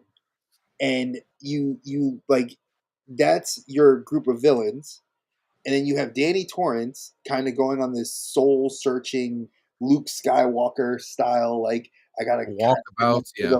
the walkabout. And then you have him training Kaylee's character, who is the snarky upstart young black girl who is itching to understand why she's gifted with the shine. Now, how does this tie into the multiverse? Well, we have now seen The Shining, the movie. We know about the shine. We know that there are characters intertwined in this that have heard of Pennywise. They've even been warned about demons and otherworldly beings hunting them, which are Yep. from all worlds. They've mentioned guardians that Yes. protect the people with the shine that have been charged with And this. that there's different types of shine. Exactly. That's how you've learned that there is more to the Keystone Earth. Also, again, this movie's a long one. This is not a short film It's by just any. done. It's under 3 hours. It's like 2 hours and Yeah, it's like change. 2 hours 40 minutes, but it's Yeah. it's not. It's doesn't drag. I feel like it gives you, for the people that don't know the story of The Shining, it gives you a perfect primer to say, I don't really want to go back and rewatch that film, but it gives you like the perfect 20 minutes. This is it. This is the story. And again, Ewan McGregor kills it as a Danny Torrance adult. A very distraught, broken down Danny Torrance, which, I mean, as someone who's a Star Wars fan and who's watched Kenobi on Disney Plus series, I mean, this definitely, I think he definitely draws from this portrayal because, yeah, he's this powerful person, but he's also broken and he's trying to find a place in the world. And it's just so much. Like, he has so much power, but also he's so broken and he doesn't know what to do or where to go in life. And that's kind of the King's one of his Mantra. things with his heroes. His heroes all have like, I mean, and I think any writer, and I know it's something he mentions in his book. Your heroes are supposed to be flawed. Heroes are supposed to be to the point, they're flawed to the point that they can't be perfect. Not everyone's a Superman or a Captain. They can't be Captain America. They can't be Superman. A hero Spider-Man. like Yep. Spider-Man, that they make mistakes, but they can learn from their mistakes. And Danny Torrance feels like that, and that's why I love this whole thing. It's like you're getting this flawed hero that's dealing with his past. That's why I like what Dave said. The perfect word's walkabout. Like he has to go to the source of what his trauma was to deal with that, to help Kylie's character. Now, and b- and that's one thing I love, and I think they even made a comment about reaching out to one of the kids from it because it was also released. It Chapter 2 was released that year. Yeah. Now I want to throw something out here. Now, forget the character's name. Maybe it was Chris or something. The gentleman who kind of like he meets Danny, he helps him find a room to rent. Helps Oh, I know him, what you're kind of talking. helps him with like finding a job and whatnot. But you know, even Dan. And by the way, Danny goes by Dan now, of course. Yeah, And he's like, "Why are you helping me?" And the guy says, "Well, I just feel like you need some help. You know, I just sense that you're a good person and you're just looking for direction." Now, to me, that's screaming that he had maybe an unrealized form of shine. That, you know, if anyone out there, if you ever had a thought like, you know, like you have a gut feeling and you trust your gut feeling about things, that's a form of shine. And maybe that could be where Stephen King came up with it once upon a time. You know, some of us are really great at you know, fixing things without really knowing much, or maybe we're good at finding things or good at certain things. Those are all forms of shine, and maybe he expanded that and used that. You know, your imagination is pretty powerful. You just never know. But I mean, to me, that kept to me shouting that he had a form of shine. Now going back to Dark Tower, there's a character, a homeless person, who's trying to warn Jake that, you know, they'll come and find you. Well, this person had a shine, but then they lost their shine as they got older because maybe they're afraid of it or they just didn't use it. And it's just like if you learn a skill, but you don't use that skill for years upon years, you eventually will lose it. and there was also mention that there's ways to suppress your shine to hide it Yes. because that was what this conclave was doing. This group of villains were looking for people that were exercising their Yeah. shine, and Danny was suppressing it. And of course, in Dark Tower, that's how they were tracking Jake. Was every time he used his shine, they could track him using it. That's So another tie into this multiverse. Now, definitely, why do we? they have the same rules in each movie. I mean, if you have the same rules, then obviously it's a shared universe. And that's kind of why I love that. That's why when I look at this, there's definitely a correlation. Now, I'm going to bring it back a little bit for you guys. I'm going to pull the curtain back. 78% positive. Now, compared to the Dark Tower, obviously a longer film, a chance to have more exposition, a Yes. chance to be part of the shared universe with More it. background, more depth, more substance, as I said before. It Chapter 1 and It Chapter 2 were background films to this one, tying into that multiverse. Again, and I'm not the only one that does this. Like and Dave and I both will tell you this. You know, like I looked this up online and I deep dove into this. And even if you just take like 10 minutes out of your day to really look at this, you'd be surprised at how many people have actually really gone further back into unpublished works of King to really tie this all together with these films. So Now, it goes. I just had a there he is again. Just as Dre was dropping off, I was having a thought here as we were talking about the shine and about the expanding universe. Um, this might be a little off subject, but maybe not so much. What if the mechanic who built Christine, when they passed, their shine passed into the vehicle, which would explain how the vehicle was so unstoppable. I'm Well, just, that was also how Cujo's one of the demons. yeah, That's like one of the embodiments of one of the demons from the All World. There's there was, oh god, I can't remember what was it. Obviously, it was Pennywise is obviously tied to that as well because he's one of the characters, one of the aliens from, they say space, but the Native Americans never said outer space because it could be wasn't a inner Multiverse. space, other dimensions, other realms. They think it's another dimension because they were smoking peyote.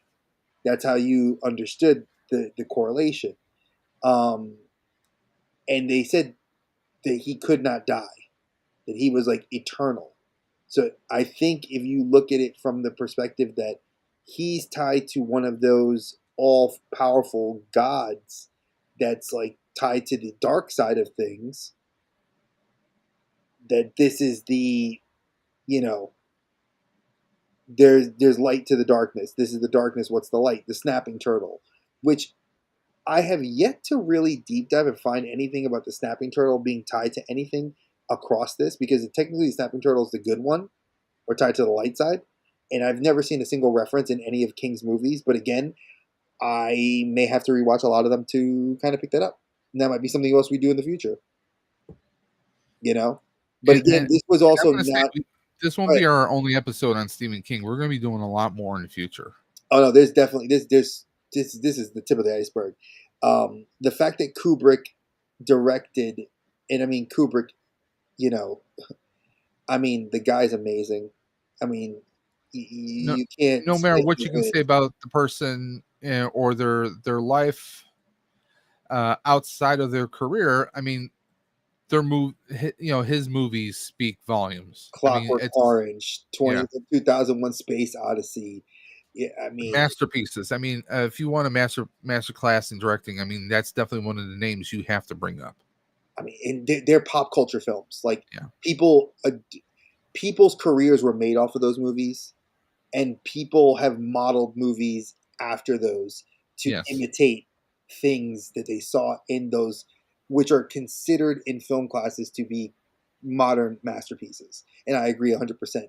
You put that in the same realm as Kurosawa's Seven Samurai and Yeah. Yojimbo. You put that in the realm of a Godzilla film.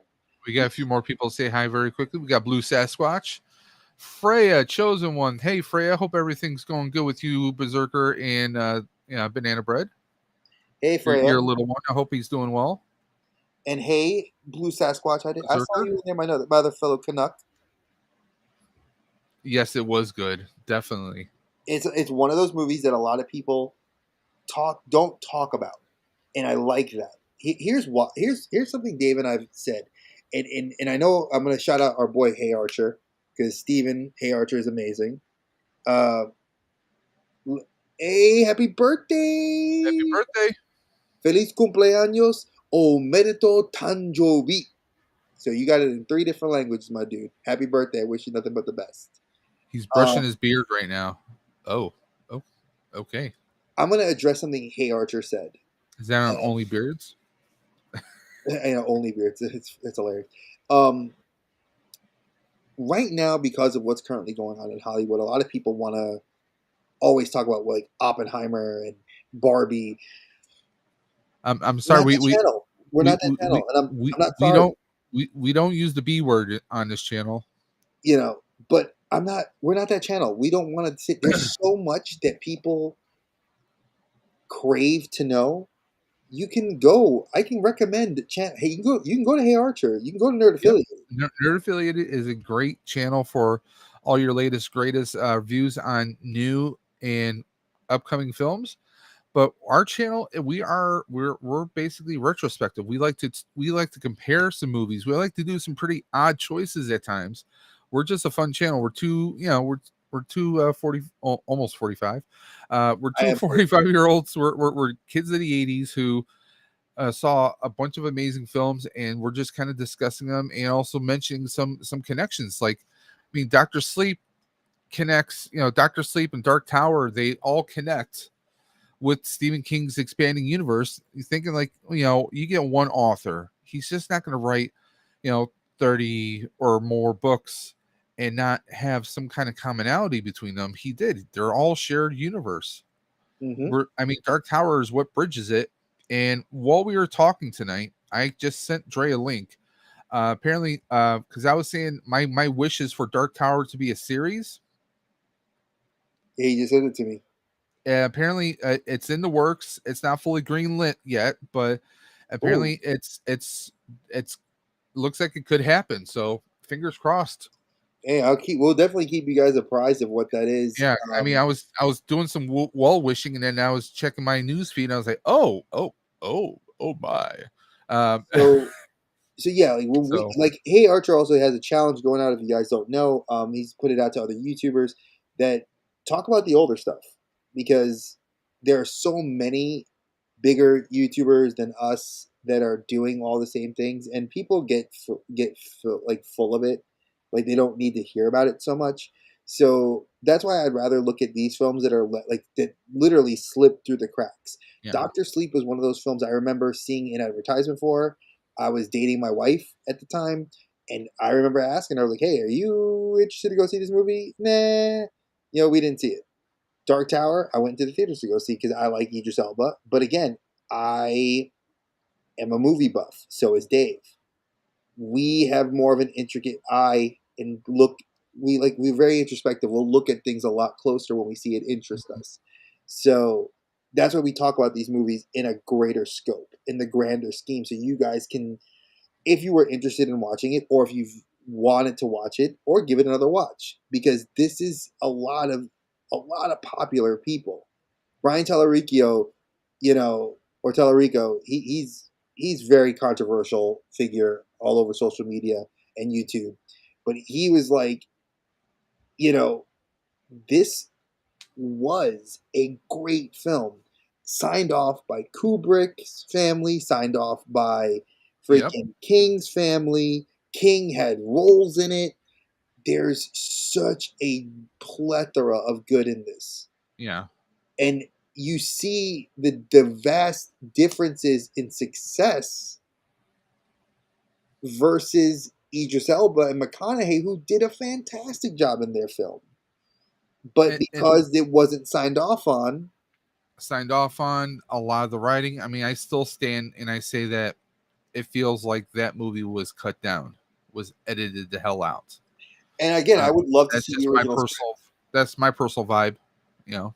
Hey, guess what? To anybody that listens to this that has any friends in Hollywood that can get us a copy of this script, we will gladly love to Like, read it, if because anyone comes across it on Reddit or somewhere, send us an send the email. link, email it to us, because I would love to see the The original Outer script. Dimensions Podcast at gmail.com, or message us on Instagram at the Outer Dimensions Podcast, or on Twitter, Dre. Yeah, at the Outer Dim Pod, There you go. because I would love to actually see this, because I've only, and this is, Dave's going to be probably a little mad at me for saying this and jealous a little bit. I was blessed many, many, many, many, many, many moons ago to see the unfilmed script for AVP based on the video game and the graphic novels. I was at New York City Comic Con. There was a gentleman he was selling. I see it. If for those of you that are not watching and listening, Dave I'm is flipping giving Dre me, off right yeah, now. he's flipping me up. Push He's my telling me that glasses I'm up number with my one. middle finger. But that was the big thing. I got to read the script, and the opening for it was just like the video game. You look at the colony, it's daylight, people are walking around. Night falls, black screen, night falls again. Today, no one is alive, and you see a predator show up. That was cool. I would love to see something to see how deep this would have been, and how what more could have been done or could be done. I don't know if I'd want to see another sequel to this movie. I think it was very well done, to the point that I don't want to see like a story with Danny Torrance and Kylie's character. What I would like to see, and it sounds like, I know it's they were trying to do this with you.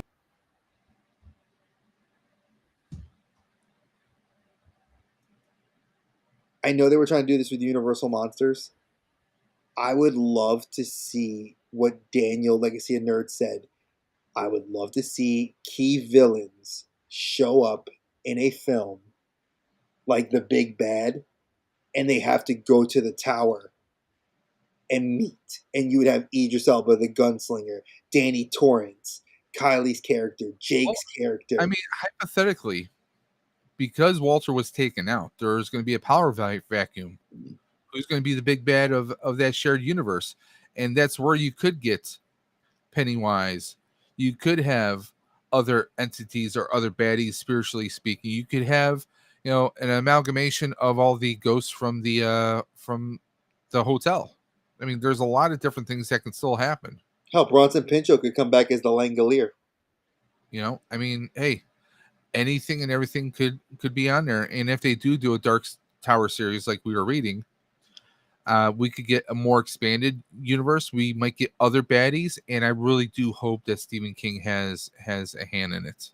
I think he would. I think he's proven. Supervisory or some kind of advising role, kind of like how like some people in Star Wars still look and reach out to George. Well, he's kind of signed off on all, and I think that's something that if you guys would be interested in us doing this, I've kind of been dabbling a little bit in like the Lucas. I don't want to call it the multiverse of Lucas because there's really no multiverse, but I would love to. I've done it as a brief deep dive into like the fans of Lucas and what they've done with the expanded Star Wars universe. Like I would love to take what he started and to see it again. What's this? So Blue says that they're Yeah, filming the TV there's a series. Welcome to Derry show that is supposed to be like a prequel kind of a deal. Yeah, that's the Duff brothers. The Duffer Yeah, brothers are doing that on one. HBO or Max or however you want to call Yeah. it. It's not And going to be for Netflix though.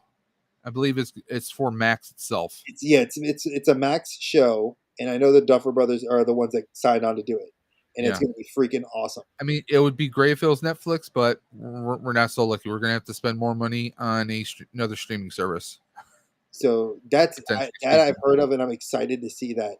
Um, and now with the strike, who knows when we'll get to see the final product? But um, 2026, maybe. Who I'm knows? honestly with, and that kind of brings it back to what I was saying about what Hey Archer said. Like we'll bring it full circle. There is a potential if this ends next in the next 2 months, things will get back rolling, and we may just have it later next year. But I'm kind of on the fence where I think we won't really see these TV series kind of collate. Because by the time you get the scripts written and the actors and the cast and production thrown together, scouting locations and doing the actual filming and then the editing, I mean, yeah, it's going to be a long process, easily a year and a half to 2 years before you get your first season, potentially speaking. Hell, Stranger Things. How many years did they take for Yeah. Stranger Things? Well, the next season, of Stranger Things, is what? Not until 2025? Originally, it was supposed to be 2024, Yes, but I heard it got pushed back. then it got pushed back, and then the strike. So assume that we are. No, Dairy's going to be for Max. The Duffer Brothers said that they didn't get Netflix didn't sign off on it. That's what I heard. That Netflix didn't sign off on the Duffers I doing mean, that project. but who knows? Blue, as far as Netflix goes, we don't know what kind of shape Max is going to be within the next year or two. Especially being Because, it's a Warner Brothers property. well, Warner Brothers has sold off a lot of music rights and show rights to other entities out there. So who knows? It could be possible that by the time everything is said and done and is ready to launch, they might just push it onto Netflix. Netflix might say, "Hey, we already have Stranger Things." But hey, wait, I'm stupid. We didn't realize that the Duffer Brothers doing the project, right? Yeah, It is Warner Brothers. So the King stuff is all Warner Brothers. So it would make sense that they're gonna make it for Max because Max is basically Warner Brothers Discovery. but you never know. Discovery's been selling off a lot of stuff, so we just never know. Yeah, but they're also keeping the AEW television rights because AEW,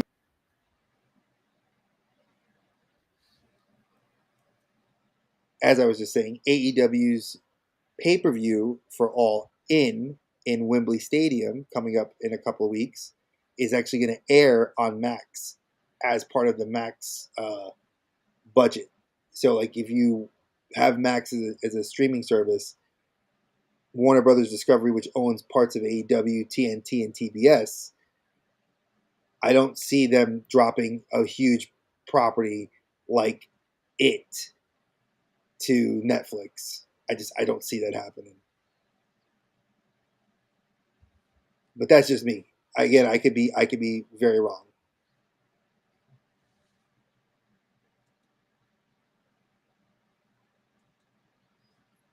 Yeah, Papa Gord, popping his eyes in. Hey, Papa, hope you're having a great night. So again, how do we look at more multiverse stuff? Well, obviously this deep dive led us down a path of what's currently come out. we've talked about it, chapter 1 and 2, in its own with remakes, and then we're talking about it here in its correlation to, ironically enough, that 2017 it chapter 1, 2019 it chapter 2, and both these movies of Kings released the same year. Um, what's next? Do we see King's next big project? He hasn't really talked about it. I know that he's had an idea to do some of his son's projects from the Black Label DC, like Plunge, Basket Full of Heads, Refrigerator Full of Heads. I would love, love, love to see those done as live action. But again, like Dave said, with everything currently going on in Hollywood, we can only speculate. We can't really ever say because things are getting delayed left and freaking right. So, Okay, I'm just taking a quick look here. It looks like there's a Stephen King movie that was supposed to come out called The Boogeyman. Did that come out? The Boogeyman, that did come out, and that Okay, was June looks like. it did not do let me actually see if it's on my uh special website that I go to. I believe there is a remake or possible sequel to Children of the Corn. I see. There's a not a remake, it is a oh god, what's it called? Soft reboot. It's like a reboot kind of retelling. The Boogeyman. Wow, this came out in 1980. The original.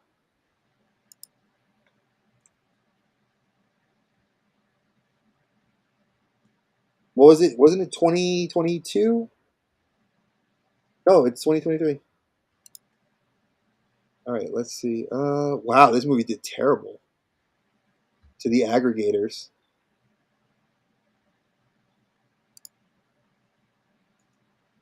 It's currently on Netflix, Hulu, and Amazon Prime. Probably different countries. So if you're looking Okay, for so it, what I'm looking at here is they mentioned Boogeyman. Take a look at a few other things. Pet Cemetery prequel. that's been in the works for a minute.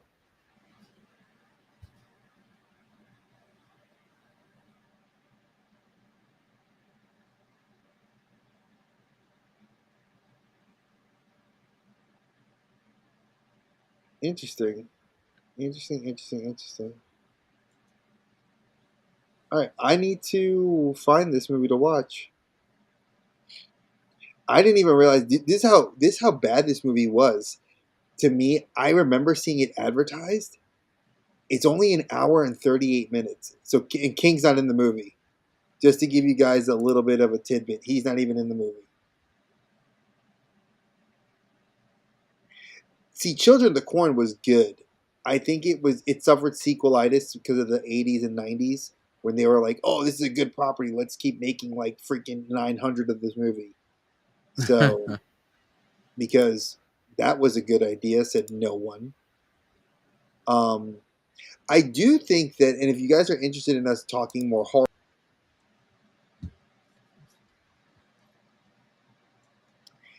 if you guys are interested in us talking more about horror, which is one of the main three big things we talk about on this channel, um, James Wan, who is wildly famous for the Conjuring universe and all the movies that have come out under that, if you guys are interested in us doing a universe multiverse idea, because there is a joke that James Wan has linked those movies together, as well as linked his stuff in across all his films. So like you'll see Annabelle's doll in one of his movies. There's even talk about it in Fast X. Yes, I just said Fast X. There is talk about the Listen, Conjuring. if you want to talk about Annabelle and family, I actually have a niece named Annabelle, That's even creepier, but it's not in a bad way for the little girl. But that's what I'm saying. and she is an unstoppable force. Believe it or not. An unstoppable force. So I don't know what if you guys are interested in us doing anything.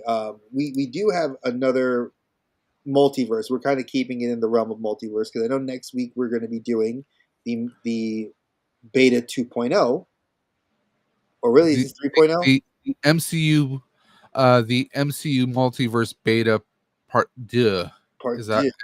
part deux? Um Basically we did a episode a few weeks back, maybe a month ago, where we did Marvel movies before there was a cinematic multiverse, so to speak. Before there was a cinematic universe, like the earliest Marvel movies, we did the Dolph Lundgren Punisher. We Mm-hmm. did the 1990 Captain America, which almost nobody ever saw, and and we also did what was the other one? I'm blanking on the other one. Oh, we did Nick Fury, Agent of Shield, starring David Hasselhoff I'll from be right back. 1998 TV movie. So we covered those. Now we're going to be doing some other ones. Let me actually pull them up. We're going to be covering, I believe, I want to say Blade was among the list. I'm going to pull that up right now so we can see it. Bear with me just a moment, guys. Okay, where's our plots? Here we go. So our MCU beta is going to be Blade, Punisher Warzone, which is the second Punisher movie that came out recently within the 2000s. First one with Thomas Jane, of course. This one with with Ray Stevens, the late Ray Stevens, and we're also covering Daredevil and Elektra. Yes, that is the Ben Affleck Daredevil with Jennifer Garner's Elektra. So that is our going to be our MCU beta part deux, and we're going to be covering that one next week. But me and Dre, we were talking about how this has some Star Wars kind of elements, like Obi-Wan teaching Luke, and this Doctor Sleep was very true to it because, well, Danny Torrance, for those who haven't seen, a little bit of a spoiler alert. So if you haven't seen it, but you plan on watching it, you may want to turn this off until you do. So we're going to give you a little spoiler warning in 3, 2, 1. Spoiler. He actually sacrifices himself. Very much kind of like what Obi-Wan did. Kind of ironic that Ewan McGregor is Dan Torrance. And then he kind of is still guiding the young girl, even at the end of the movie, as kind of like a force ghost, if you will, kind of still guiding her. So it definitely has shades of Star Wars throughout this. Whether it was on purpose or not, it's kind of ironic that it's Ewan McGregor. That's all I'm saying. What do you think of that, Dre? I absolutely loved it. When you think of the concept of Ewan McGregor kind of being that Obi-Wan force behind the character, I loved it. But I that's mean, just especially when he's broken, and it's looking at the Disney Plus series of Obi-Wan, I'm like, it just kind of rings all the way through. Because yet again, a young girl it comes his way seeking some assistance, and he has to step up to kind of be the guiding force for her, no pun intended.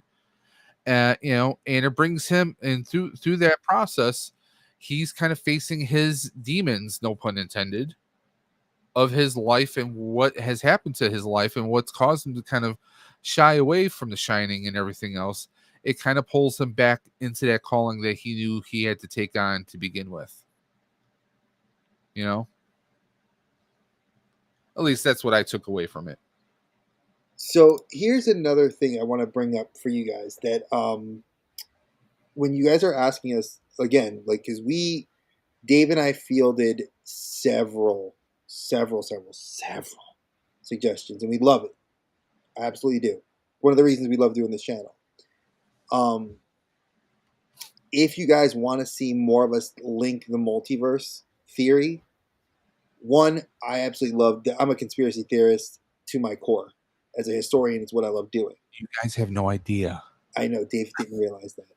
And by the way, speaking of no ideas, we have a lot of people who are tuning into our channel for the first time ever because we are simulcasting this on our own individual YouTube channels. please consider going to the Outer Dimensions podcast on YouTube and please subscribe to us so you can get the latest and greatest that's going on with our stream.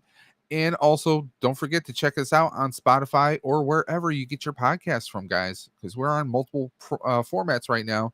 So if you guys don't get the chance to watch us, well, you can just listen to us on your cell phone or your car radio or whenever or wherever, guys. So please don't forget to look up the Outer Dimensions podcast on YouTube, the Outer Dimensions podcast on Instagram, and the Outer Dim Pod on Twitter.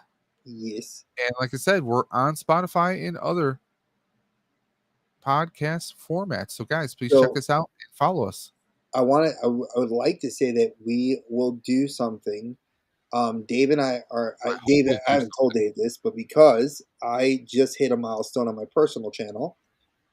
Thanks, big shout out to Yukon Phil and Rebels, Reptiles, and Games Yeah, for he took his training wheels off his bike now. yeah, because we finally got over 100 on the Yep. collective safe space, and that was one of the goals I wanted to have before the year was out to get to 100, and we did it, and I was so proud. So that the next milestone will be that this channel has to get 100. And Yes. I will state this, we will do, and this is the dreaded thing I hate doing, when we get to 100, we will actually do a subscriber appreciation giveaway. Meaning the people that have been on here week in and week out, that watch the content, listen to it on our, and this will go out across all social media platforms, that we will do a movie. As in, Dave and I will probably find a movie, and we will curate one of the films into a Blu-ray with, and we'll be fair because I know a lot of people don't have Blu-ray players, so it'll be like a Blu-ray DVD combo, and we will purchase it brand new, Yes. and we will ship it continental U.S. I know Canada, we have to talk. Might be digital. If you get it in Canada, it might be a digital copy. We send you an iTunes card, you know. But the idea will be that we want to give back to our subscribers, give back to the supporters, because I don't want to call you subscribers. I want to call you guys supporters of the channel, because without you, we wouldn't have a reason to do this, except for the mere shits and giggles that we get to do it. So I'm not doing anything on my personal channel till I hit 200. Then I will do a giveaway on that on my personal channel. But for now, I want to focus on us hitting. We are at 29 subscribers, so there's 29 of you guys supporting us, following us Yes. through the portals every week, and we love you for it. How about if you're following us on Kick right now, watching on Kick, if you're watching on Facebook, if you're watching on either one of the YouTube channels, come through. Just watch one of the videos. Listen to us on Spotify. Sign up. Get us to 100. And we will figure out, maybe it might be 2 movies if the price is good. We will figure out something, and it'll be a nice, like, good surprise. It And won't who be a knows? There crappy might be film. an extra surprise in there for you. You just Exactly. never know. So we'll figure it out. We might do. I've been wanting to do some stickers and merch for the channel. Dave and I have been doing a lot. Like, I think Dave and I have taken our personal baby here, and it's become more of our.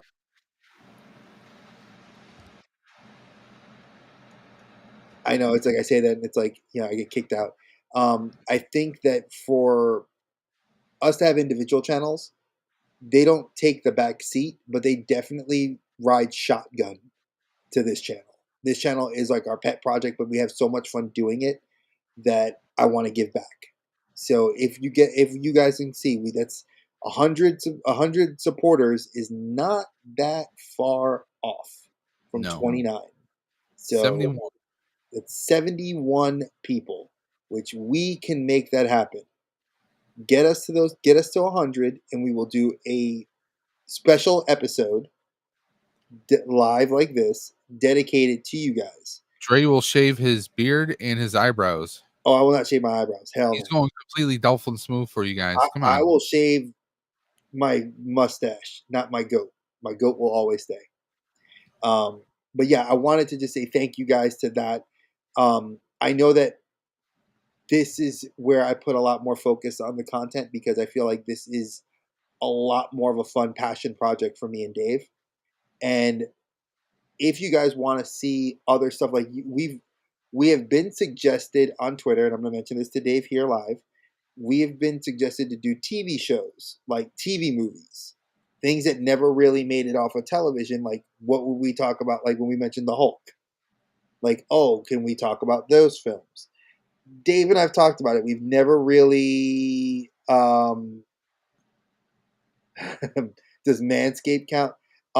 That's the After Dark podcast. But hey, if they wish to sponsor the Outer Dimension podcast, And yeah, Manscaped we're wants to open to sponsor us. We have no problems. we're I will open to gladly use their sponsorship and product. debates about that.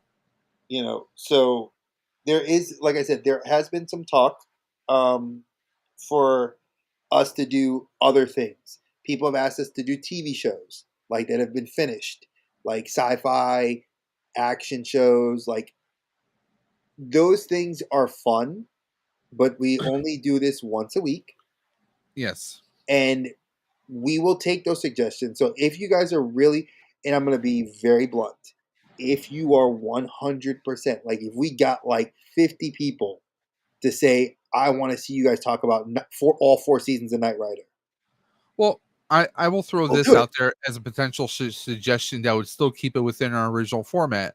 Now, if somebody said, "Hey, could you do or like a movie that wasn't successful adaptation from movie to TV or vice versa?" Like Time Cop was a very fun, great action romp, but as far as a TV series, it failed on ABC. Or Baywatch. The Or TV show was wildly successful, but then the movie was terrible. or even let's say I mean we could do comparisons with 21 Jump Streets, we could do 18. Mr. and Mrs. Smith. There's a lot of things that we can play around with.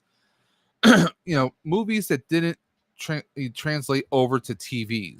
We wouldn't be covering the entire scope of that TV series, but we would be doing a comparison on how well the characters transitioned. Did they just go with new characters?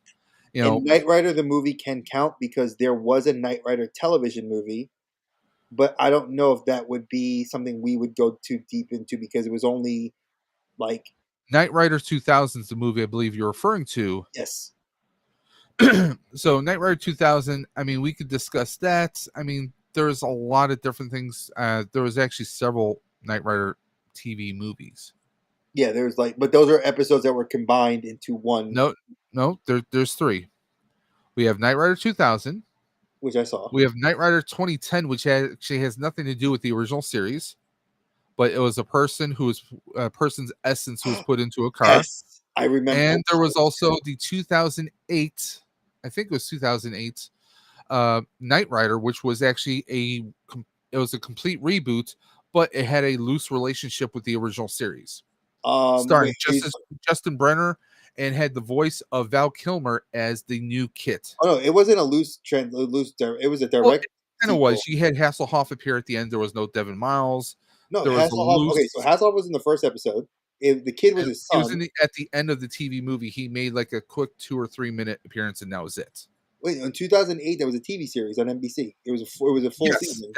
I have the entire season, but the movie itself is like that. Like you don't hear about Bonnie. You see parts of the original Knight Rider kit, and that's it. For the rest of the show itself, like when they actually did the series for one season, it was kind of like, okay, they were working for the government solely. There was no actual flag until about 8 or 10 episodes into the season, but then it failed once they actually reformatted and did their own version of flag.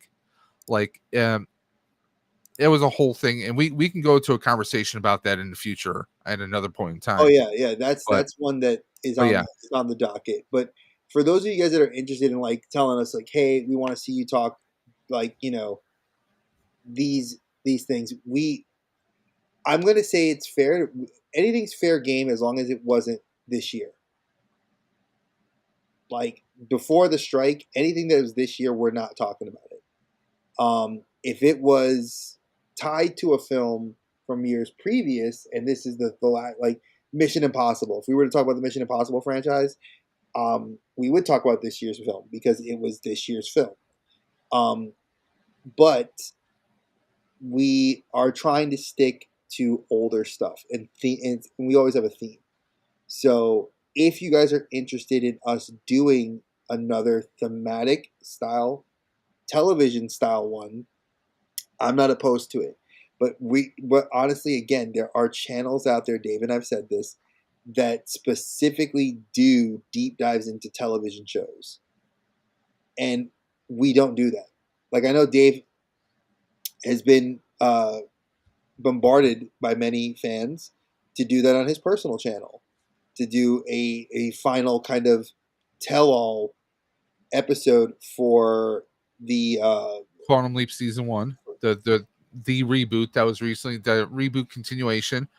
Quantum Leap. Yeah, on my channel, I mean, I've had a few people reach out to me about that. That may be something that I do at some point in time. It's just right now the channel itself, I've been trying to catch up because I kind of took a little bit of time off because I was focusing on fundraisers on my channel and other events that I won't go into. But yeah, it's, it's a lot of us, TV shows, we can look into that. But our original format is the Outer Dimensions podcast, talking about movies, because TV shows you talk about a deep dive. A TV show is a deep dive because you're committing yourself to maybe anywhere between 13 to 20 episodes per season. And let's say a show goes 4 or 5 seasons. That's a lot of episodes to kind of cover. You can miss a lot of stuff. Or And you then, go into stuff like it can get a little Arrow. repetitious too. We don't want it getting too dry. We want you guys to have a nice strong appetite. I mean, you can only have cheese and pepperoni pizza so many times. Maybe you want a little pepperoni, you want some sausage, you want some meatballs, Or maybe eventually you want one to leave pizza nice and you want to get three spaghetti. cheese steak pizza, with some bacon on it. You got to So change it up, a little bit of exactly. seasoning. So we like to shoot for, and we will stay doing this. I know I'm always talking food. We should maybe do that. That's another channel we could always consider doing. um, but yeah, we basically want you guys to understand that we will do what we can, but we're not going to deviate from what we do, which is movies. So TV themed movies we can touch, but like if you want to do TV shows, I'll recommend you to like Hey Archer. I'll recommend you to Legacy of Nerd and Yep. the Countdown City Geeks. I could talk to any other like Yeah, I Marvel mean, action we figures. can refer you to one or two channels that we highly recommend, and there are some networks or some group channels out there that we might suggest you to, or we might suggest you to, our individual channels at times. Because I know I've covered a lot of things TV centric in the past, but I mean, it all depends on, like, if you're looking for stuff on TV shows, we might refer you. But again, there's 20,000, if not more, maybe even a couple million people who cover TV shows and movies. You just have to type in the keyword search and you're going to come across people who do rewatches of Star Trek, or people who are doing new reviews of TV shows. But I always tell people, one, keep in mind those are those individual people's opinions. If you're watching a show, you enjoy it, you know what I say? Break out your cell phone. Why don't you record it, upload it, start your own channel? And hey, if you Because want us to come on, well, you know what? Honestly, guys, our opinions are going to differ from yours. Plain and simple. Our opinions are going to differ from yours. Hey Archer, he actually happens to like the Flash movie, where, if you went on my channel, you would have saw my reaction and review to that, and a completely polar opposite. Just throwing that out there. So, I mean, if you want us to do, if you wanted to a deep dive on a certain show, right now, presently, that's not going to be within our format. However, if there is something you would like us to cover, like we said, we're open to reviewing maybe a movie and comparing it to the first episode or two of its show. I could see us potentially doing that, but that's going to be at a much later date and time because we have ourselves pretty much scheduled throughout the year.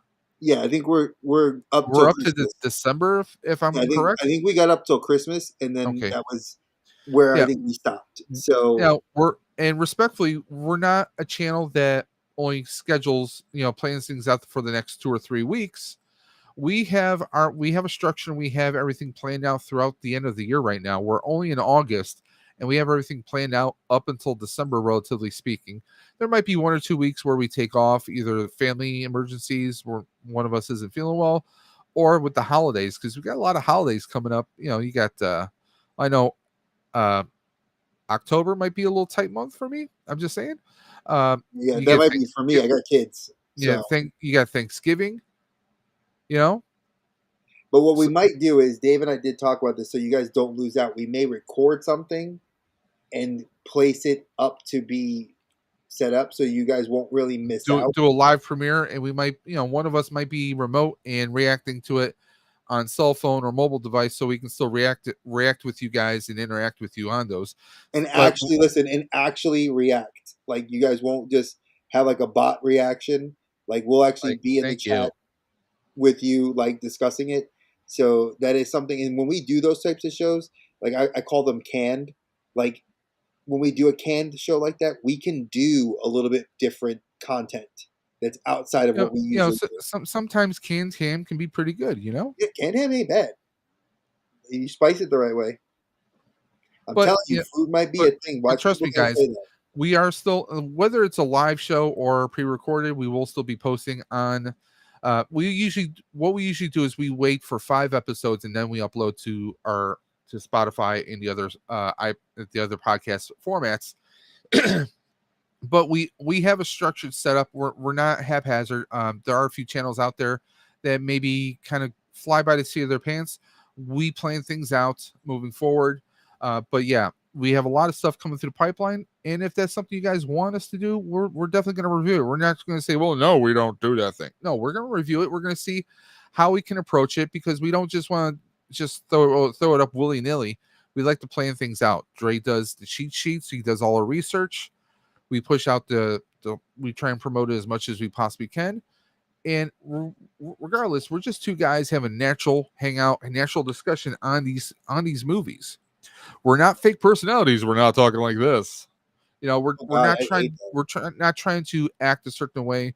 This is our pure reactions. Unlike some, this can be a little bit of shade, respectfully, guys. This is just my personal opinion, Dave, of Dave's Dimension. This is Oh, just my this is also personal mine opinion. too. Dave knows But I throw in on this.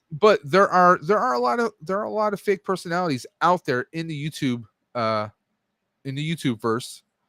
And honestly, I mean, we're all honest, like I was talking earlier. Hey, I would love it if they did a Dark Tower show, and then we find out there really is, because this is live. This is a pure reaction. This isn't anything pre-recorded or pre-rehearsed.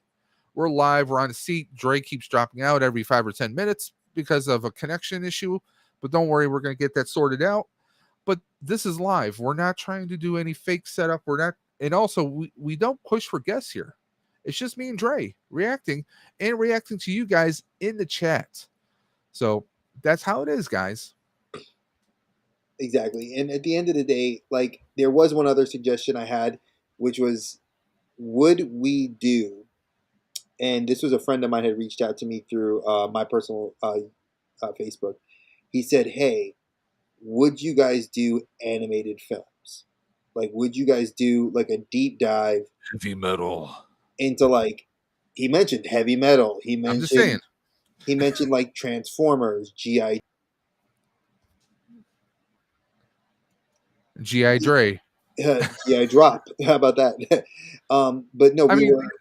like He gave me a couple. He's like, I'd love to hear people like your take on I mean, like the Don Bluth stuff. I could see us doing, like, as far as animated, I would throw out heavy metal. Um, I'm gonna say Cool World, maybe.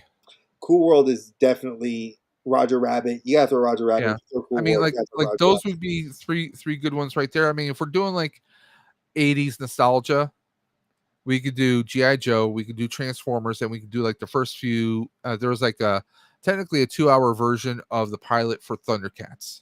There was, but So there's also like, see, I would also look at something like the He-Man Christmas special. With She-Ra, He-Man and She-Ra do yeah, Christmas. oh no, I know you're talking about the kids from Earth who come. Yeah, Yeah. I So, watch that every Christmas. What are you talking about? It's on so YouTube. I know that's even funnier. So there are so when I so to my friend that he mentioned it to me, Jeremy, I appreciate you, love you for it. I hate that you put the bug in my ear for it because they got my brain thinking. That's why I mentioned it on the podcast with Dave You here. don't want his brain thinking, trust me. So if you guys want us to do an animated films, now there are not a lot of sci-fi horror. I don't want to say action because action there's a lot that falls into the realm of action, but I there's mean, not a yeah, lot of sci-fi. Titan AE is very sci-fi action. Yeah, Titan AE, Treasure Planet, which is Disney, Well, I and wasn't you going got to to go be that careful with the direction. mouse. Like whenever we do stuff with the mouse, folks, I'm not gonna lie, I cringe a little bit. As much as I love Disney, we have to be careful with copyright. And if I put even a picture up on the cheat sheet and I don't give them credit, they can strike our video for it. So I mean, I, we can also put in our video description that the images we're using are, we do not have the exclusive rights to the image or the content held there inside. I mean, we can do disclaimers. So I so we mean, might there so are approaches we can take. and there are so if there is a genuine interest, which I like I said, I've had a few of my friends, personal friends, tell me they want me to do this, and I was like, I think they would be down for it 100%. Um, we there are a few. I'll compile a list. He'll check it twice. I'll check it twice, and the Lord knows that y'all had to make me put that bug in my ear because I really didn't want to do it. But then it was like, man, there's a lot of good animated films that have come out in the last 25 years, 40 years that are worth a good deep dive into. So we will do that. And CGI does count for more modern stuff because there are some films that didn't make it here. So I think that's pretty much going to be that on like kind of giving you guys some ideas of what we've here. Because I feel like a lot of people think that when we look at our social media, we don't talk about it. I wanted you guys to hear about it. I do know that I am backlogged for my personal channel because this is the portion when we're wrapping things up. We kind of tell you guys what we're doing. Um, I am gearing up. My wife is gearing up to go back up to work, and my teen. I have one. I have a teenager boy. He's going to college, and then my teenage girl is going to eighth grade. So I am a little backlogged with content for my personal channel. So I will be doing a live on starting Mondays, where I'll be interviewing, so to speak, members of the Collector Safe Space. So there are a core group of guys and girls that are members of that. I'm gonna bring them on a Monday for an hour, and we're gonna talk. I've already got my first guest. Let me just double check the date here. Um, so my first guest will be on. Nobody signed up for Monday yet. I did reach out already for one. Monday the 14th, which is next week. But Monday the 21st at 7 p.m., Mr. John Joker will be my first member I'll be interviewing. And I'm not really interviewing. We're just gonna sit, talk collection, talk about what he does. What a lot of people know him. He's been a good YouTuber and he's a very positive member of the community. And I would like to kind of have that chance to talk with him. So that's what we're doing. And we just lost Dre. You gotta love it because they just leave me in the bottom. Don't make me the big one, because it'll boot me out. But yeah, that's kind of the talk. So if you guys are interested, members, and this also goes out to you guys here that are on here. If you guys are really want to talk, like come on for an hour, we will. We'll talk. So maybe I should get Dave to come on the first episode. What do you guys think about that? Should Dave be on Monday next week? Well, Dave might have other stuff going on, so See, that's true. He may. But I like to peer pressure people because I do that all the time. So this isn't Screen Part One. Pure pressure. No, that's not happening. yeah. But what do you have going on right now, Uh, other than the Collector Safe Space all right. As of interview? as of right now, they're my friends that I met. We were supposed to have an interview. that me and Dave were supposed to conduct, they're going to PowerCon in Ohio this weekend, so they will not be available. So I have a couple interviews scheduled for late September, early October, for the safe space. We Dave and I are in the process, and I've got a date narrowed down, which I think it was September the 8th, a Friday. It'll be in the evening, for the mental health panel. I've had several people inside the community as well as outside the community in other collecting communities reach out to me, and they would love to do something. So September the 8th, I have Dave, myself, I think it was Colin from EC Collecting, and a few other people are looking to Now, sign up I to want to do. just give anyone who's listening or watching this a little bit of background. What we mean by mental health is this day and age, there's stress everywhere, whether it's at home, at work, even on YouTube here. Um, us as content creators, we do have stress about, making numbers or trying to find content to make and fresh content. And, honestly, we are competing with, a couple other million people also on YouTube. So there's stresses that affect everyone. We know that um, about a year or so ago, a bunch of us came together for men's mental health awareness, which is something that is not usually acknowledged, but this is mental health itself. We find stresses whether you're going to the grocery store, you get some idiot cutting you off in traffic, or maybe you're just feeling the pressures of trying to manage just having life, having work, and supporting your family at the same time. um, Mental health can manifest in many different forms, and this is about a group of people coming together talking about maybe some of their life experiences that have brought them down or that have shook them in certain ways, or maybe they feel like there's some days where they just feel like they can't even go out into the world. That's what this is about. This is about sharing your thoughts, hearing other people's thoughts on it, what got them through it. It's just about emotional and mental support out there for one another, whether you're a guy, a gal, whether you identify as a they, whatever walk of life that you're currently finding yourself in, or maybe you're transitioning in some aspect of life. If you just need someone to talk to, that's what this is all about. And the Collector Safe Space, Dre's channel, he rebranded his channel specifically that because we have a small group that we help manage, uh, which is called the Collector Safe Space, because there should be a safe space for everyone and anyone out there. There's also a Discord that you can join us on if you want to be a part of that conversation. You just need someone to like, hey, I'm having a bad day. That's what we're here for, guys. We're not an official organization of any kind. We're just a group of like-minded people who believe in positivity and not the negativity of it all. We're just trying to support one another. So, in case you guys are like wondering, mental health, well, what are you going to be talking about? We're not, if someone is feeling down, if we have some information, we have a website or a phone number that you can reach out to. If you're feeling, you're feeling a certain way, if we have the information to share, that's what we're going to do. But mostly it's about talking to people because a lot of us grew up with with maybe certain, I shouldn't say strong, but certain role models who were all about hiding the stress, hiding the frustrations. You do that, it's going to boil, it's going to explode, and you could self-destruct, you can cause hurt to a lot of different people. And this initiative is about preventing that. Sometimes just Become blowing off some steam makes a world of difference, guys. And this will be a monthly thing. So this is not going to be just a one-off, uh, event. This will be a monthly event as we get closer to the holidays.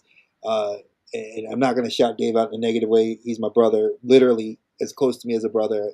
Love him to death. He and I met because of this. And what really struck out to me was Dave was like, "Man, I feel like the holidays are the worst because I don't even, really have that many people that reach out to me." And I sent him a Christmas card, and now Yep. we freaking talk every day. So if that's not proof He that this stalks me. community comes I'm kidding. together and that you get a brother out of this, or a Mhm. sister out of this, that's what we're doing. So this will be on the Collector Safe Space. channel, which is not my it's my personal channel, but it's really more for the group. And like Dave said, we're not an official group, but I am pushing for 2024 to be the year that we can become something bigger than what originally had started. And that's a lofty aspiration, but it's an aspiration that I'm striving for. You know, I'm tired of the bullshit in the communities. I'm tired of the passive aggressiveness and back talk. You know, there's enough positivity out there, and we need to keep it going. And that's what we're doing. Exactly. You know, and like I'm done with the bullshit. I'm done with the I'm gonna be here to be here, and I'm here, but I don't want to be here. Forget it. You want to be here? Great. See what we're doing. You don't want to be here? Don't be here. Not just on this channel, but on any channel that we are a part of. So that was my spiel. That's my thing. But as far as what I'm going to be doing moving forward, that mental health thing will be on September 8th. I'm trying to shoot for an 8 p.m. start time till about 9 ish. It's a Friday night. I know a lot of people don't like that, but barring that I don't have anything, that's the date to start. Um, I do have, like I said, John Joker coming out on the 21st, and that will be the Collector Safe Space, and that'll be called the Member Spotlight. And that'll be from 7 till about 8 o'clock. And that's kind of I will try to get back in the flow of the daily afternoon. I know I kind of got away from that, and I apologize, but it's been the summer, and you know, my wife before she went back to work, we wanted to spend time with the kids. So that's not. I'm sorry, not sorry. You know. So we had birthdays, we had trips, and things that were kind of springed in the middle. So expect those to come back at like 2 in the afternoon, 2:30 till about 3:30. So that will be coming back. So I'm looking forward to doing those. And Dave, I know, has been doing some killer content on his channel. Folks, you need, and I'm not saying this because he's my brother, I'm saying it because it's freaking awesome. You need to watch his rant videos. They are his. If Dave does not do this, folks, we There, need to get there, him to do it. They're great. there may be more rant videos coming through the pipeline. Get him to do more. I initially did the rant video, Flash DC's shit show. It was all just pure reflex, my reaction to seeing the movie The Flash and my thoughts therein. I've done a few other, like I actually did a video talking about scammers on Twitter now. People who do fake giveaways because they want you to click a link because they think you're being registered, but you're not. You're being routed to a person's YouTube channel. It's a way to kind of trick people into being routed to their channel so they get views. So, well, Dave's Dimension has been kind of doing some off-brand stuff like that. And who knows, maybe it'll become brand. It needs to become branded. It's hilarious. And by the way, I just recently unboxed the Secret of the Ooze Ninja Turtle 2-packs. Mikey and Donatello will premiere tomorrow. I already have Leo and Raph unboxed. I also have the Shredder Ultimate in addition to Super Shredder. You can find that on Dave's Dimension. And I have all these G.I. Joes still to unbox. Not to mention more that I'm with more coming. Yes, 5 more from me. 5. And if you guys are a DC McFarlane collector, yeah, we got the Vampire Superman coming through the pipeline. So be sure to check us out for that. But we got a lot coming through the pipeline. Dre, do you have any final words? Amadeus Cho Hulk is freaking awesome. Give him a hand. Gilster, that was just wrong. Oh, dude, his thing was by far, that rant video was by far one of my favorite things. So I got up and clapped from my chair. That's how proud of Dave I was for that. But my final words will be, stop letting haters dictate to you how to live your happiness. Do you stay doing what you're doing to make you happy, and don't let anyone take your shine, because giving that power away ruins who you are. And that's where I'm gonna leave that, because that was Dave's advice to me, and since then, it rekindled my fire to do everything I'm doing. So, right? And that's what the collector safe space is all about, guys. So please check out, and anyone who's in here watching this or listening to us, please check out the collector safe space on YouTube. That is Dre's channel. Of course, there's Dave's Dimension. Look me up on YouTube. You can find me on Instagram as well. We are all over the place. Those are our independent channels. But of course, this has been the Outer Dimensions podcast. Next week, the MCU beta part 2, which is Blade. Let's give Part them the 1. films. Yeah, Blade Part 1. Okay. Punisher Warzone with the late great Ray Stevenson. And we had to do the power couple that's not a power couple, not for a long time. Ben Affleck is Daredevil, and of course Jennifer Garner, Elektra.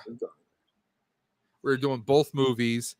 Both movies have amazing actors in it, and for the time they were really good. I mean, it's like if comparing this Tobey Maguire Spider-Man to Tom Holland Spider-Man. The movies and the stories have their pluses and minuses. They have great people in it, but it all depends on how it's put together. And that's the same thing with, I mean, you can compare, Ben Affleck's Daredevil to Charlie Cox in Netflix. I mean, a lot of people say Charlie Cox definitive Matt Murdock / Daredevil. I have to agree. I'm of the same camp. But that was that was one of the first times we actually got a solo Daredevil with Ben Affleck. We're not gonna count the what was his name? Was it Rex Harrison? No, not Rex Harrison, but there was a Rex maybe it was Rex Harrison who appeared as Daredevil in the Hulk, in the Trial of the Incredible Hulk, which was a TV movie, which maybe that's something we review, because technically we have reviewed a TV movie before. Nick Fury, Agent of S.H.I.E.L.D. was an FX TV movie in 1998. Yeah. So, but guys, until next time, watch your head as you guys exit the portal, and we'll see you next time. Take it easy, guys. Be well, be safe, and don't forget to message us on all of our socials. Outer Dimension or Outer Dim Pod on Twitter, Outer Dimension Podcast on Instagram, and of course, Outer Dimension Podcast at gmail.com. So until next time, catch you on the flip side, guys. Peace, y'all.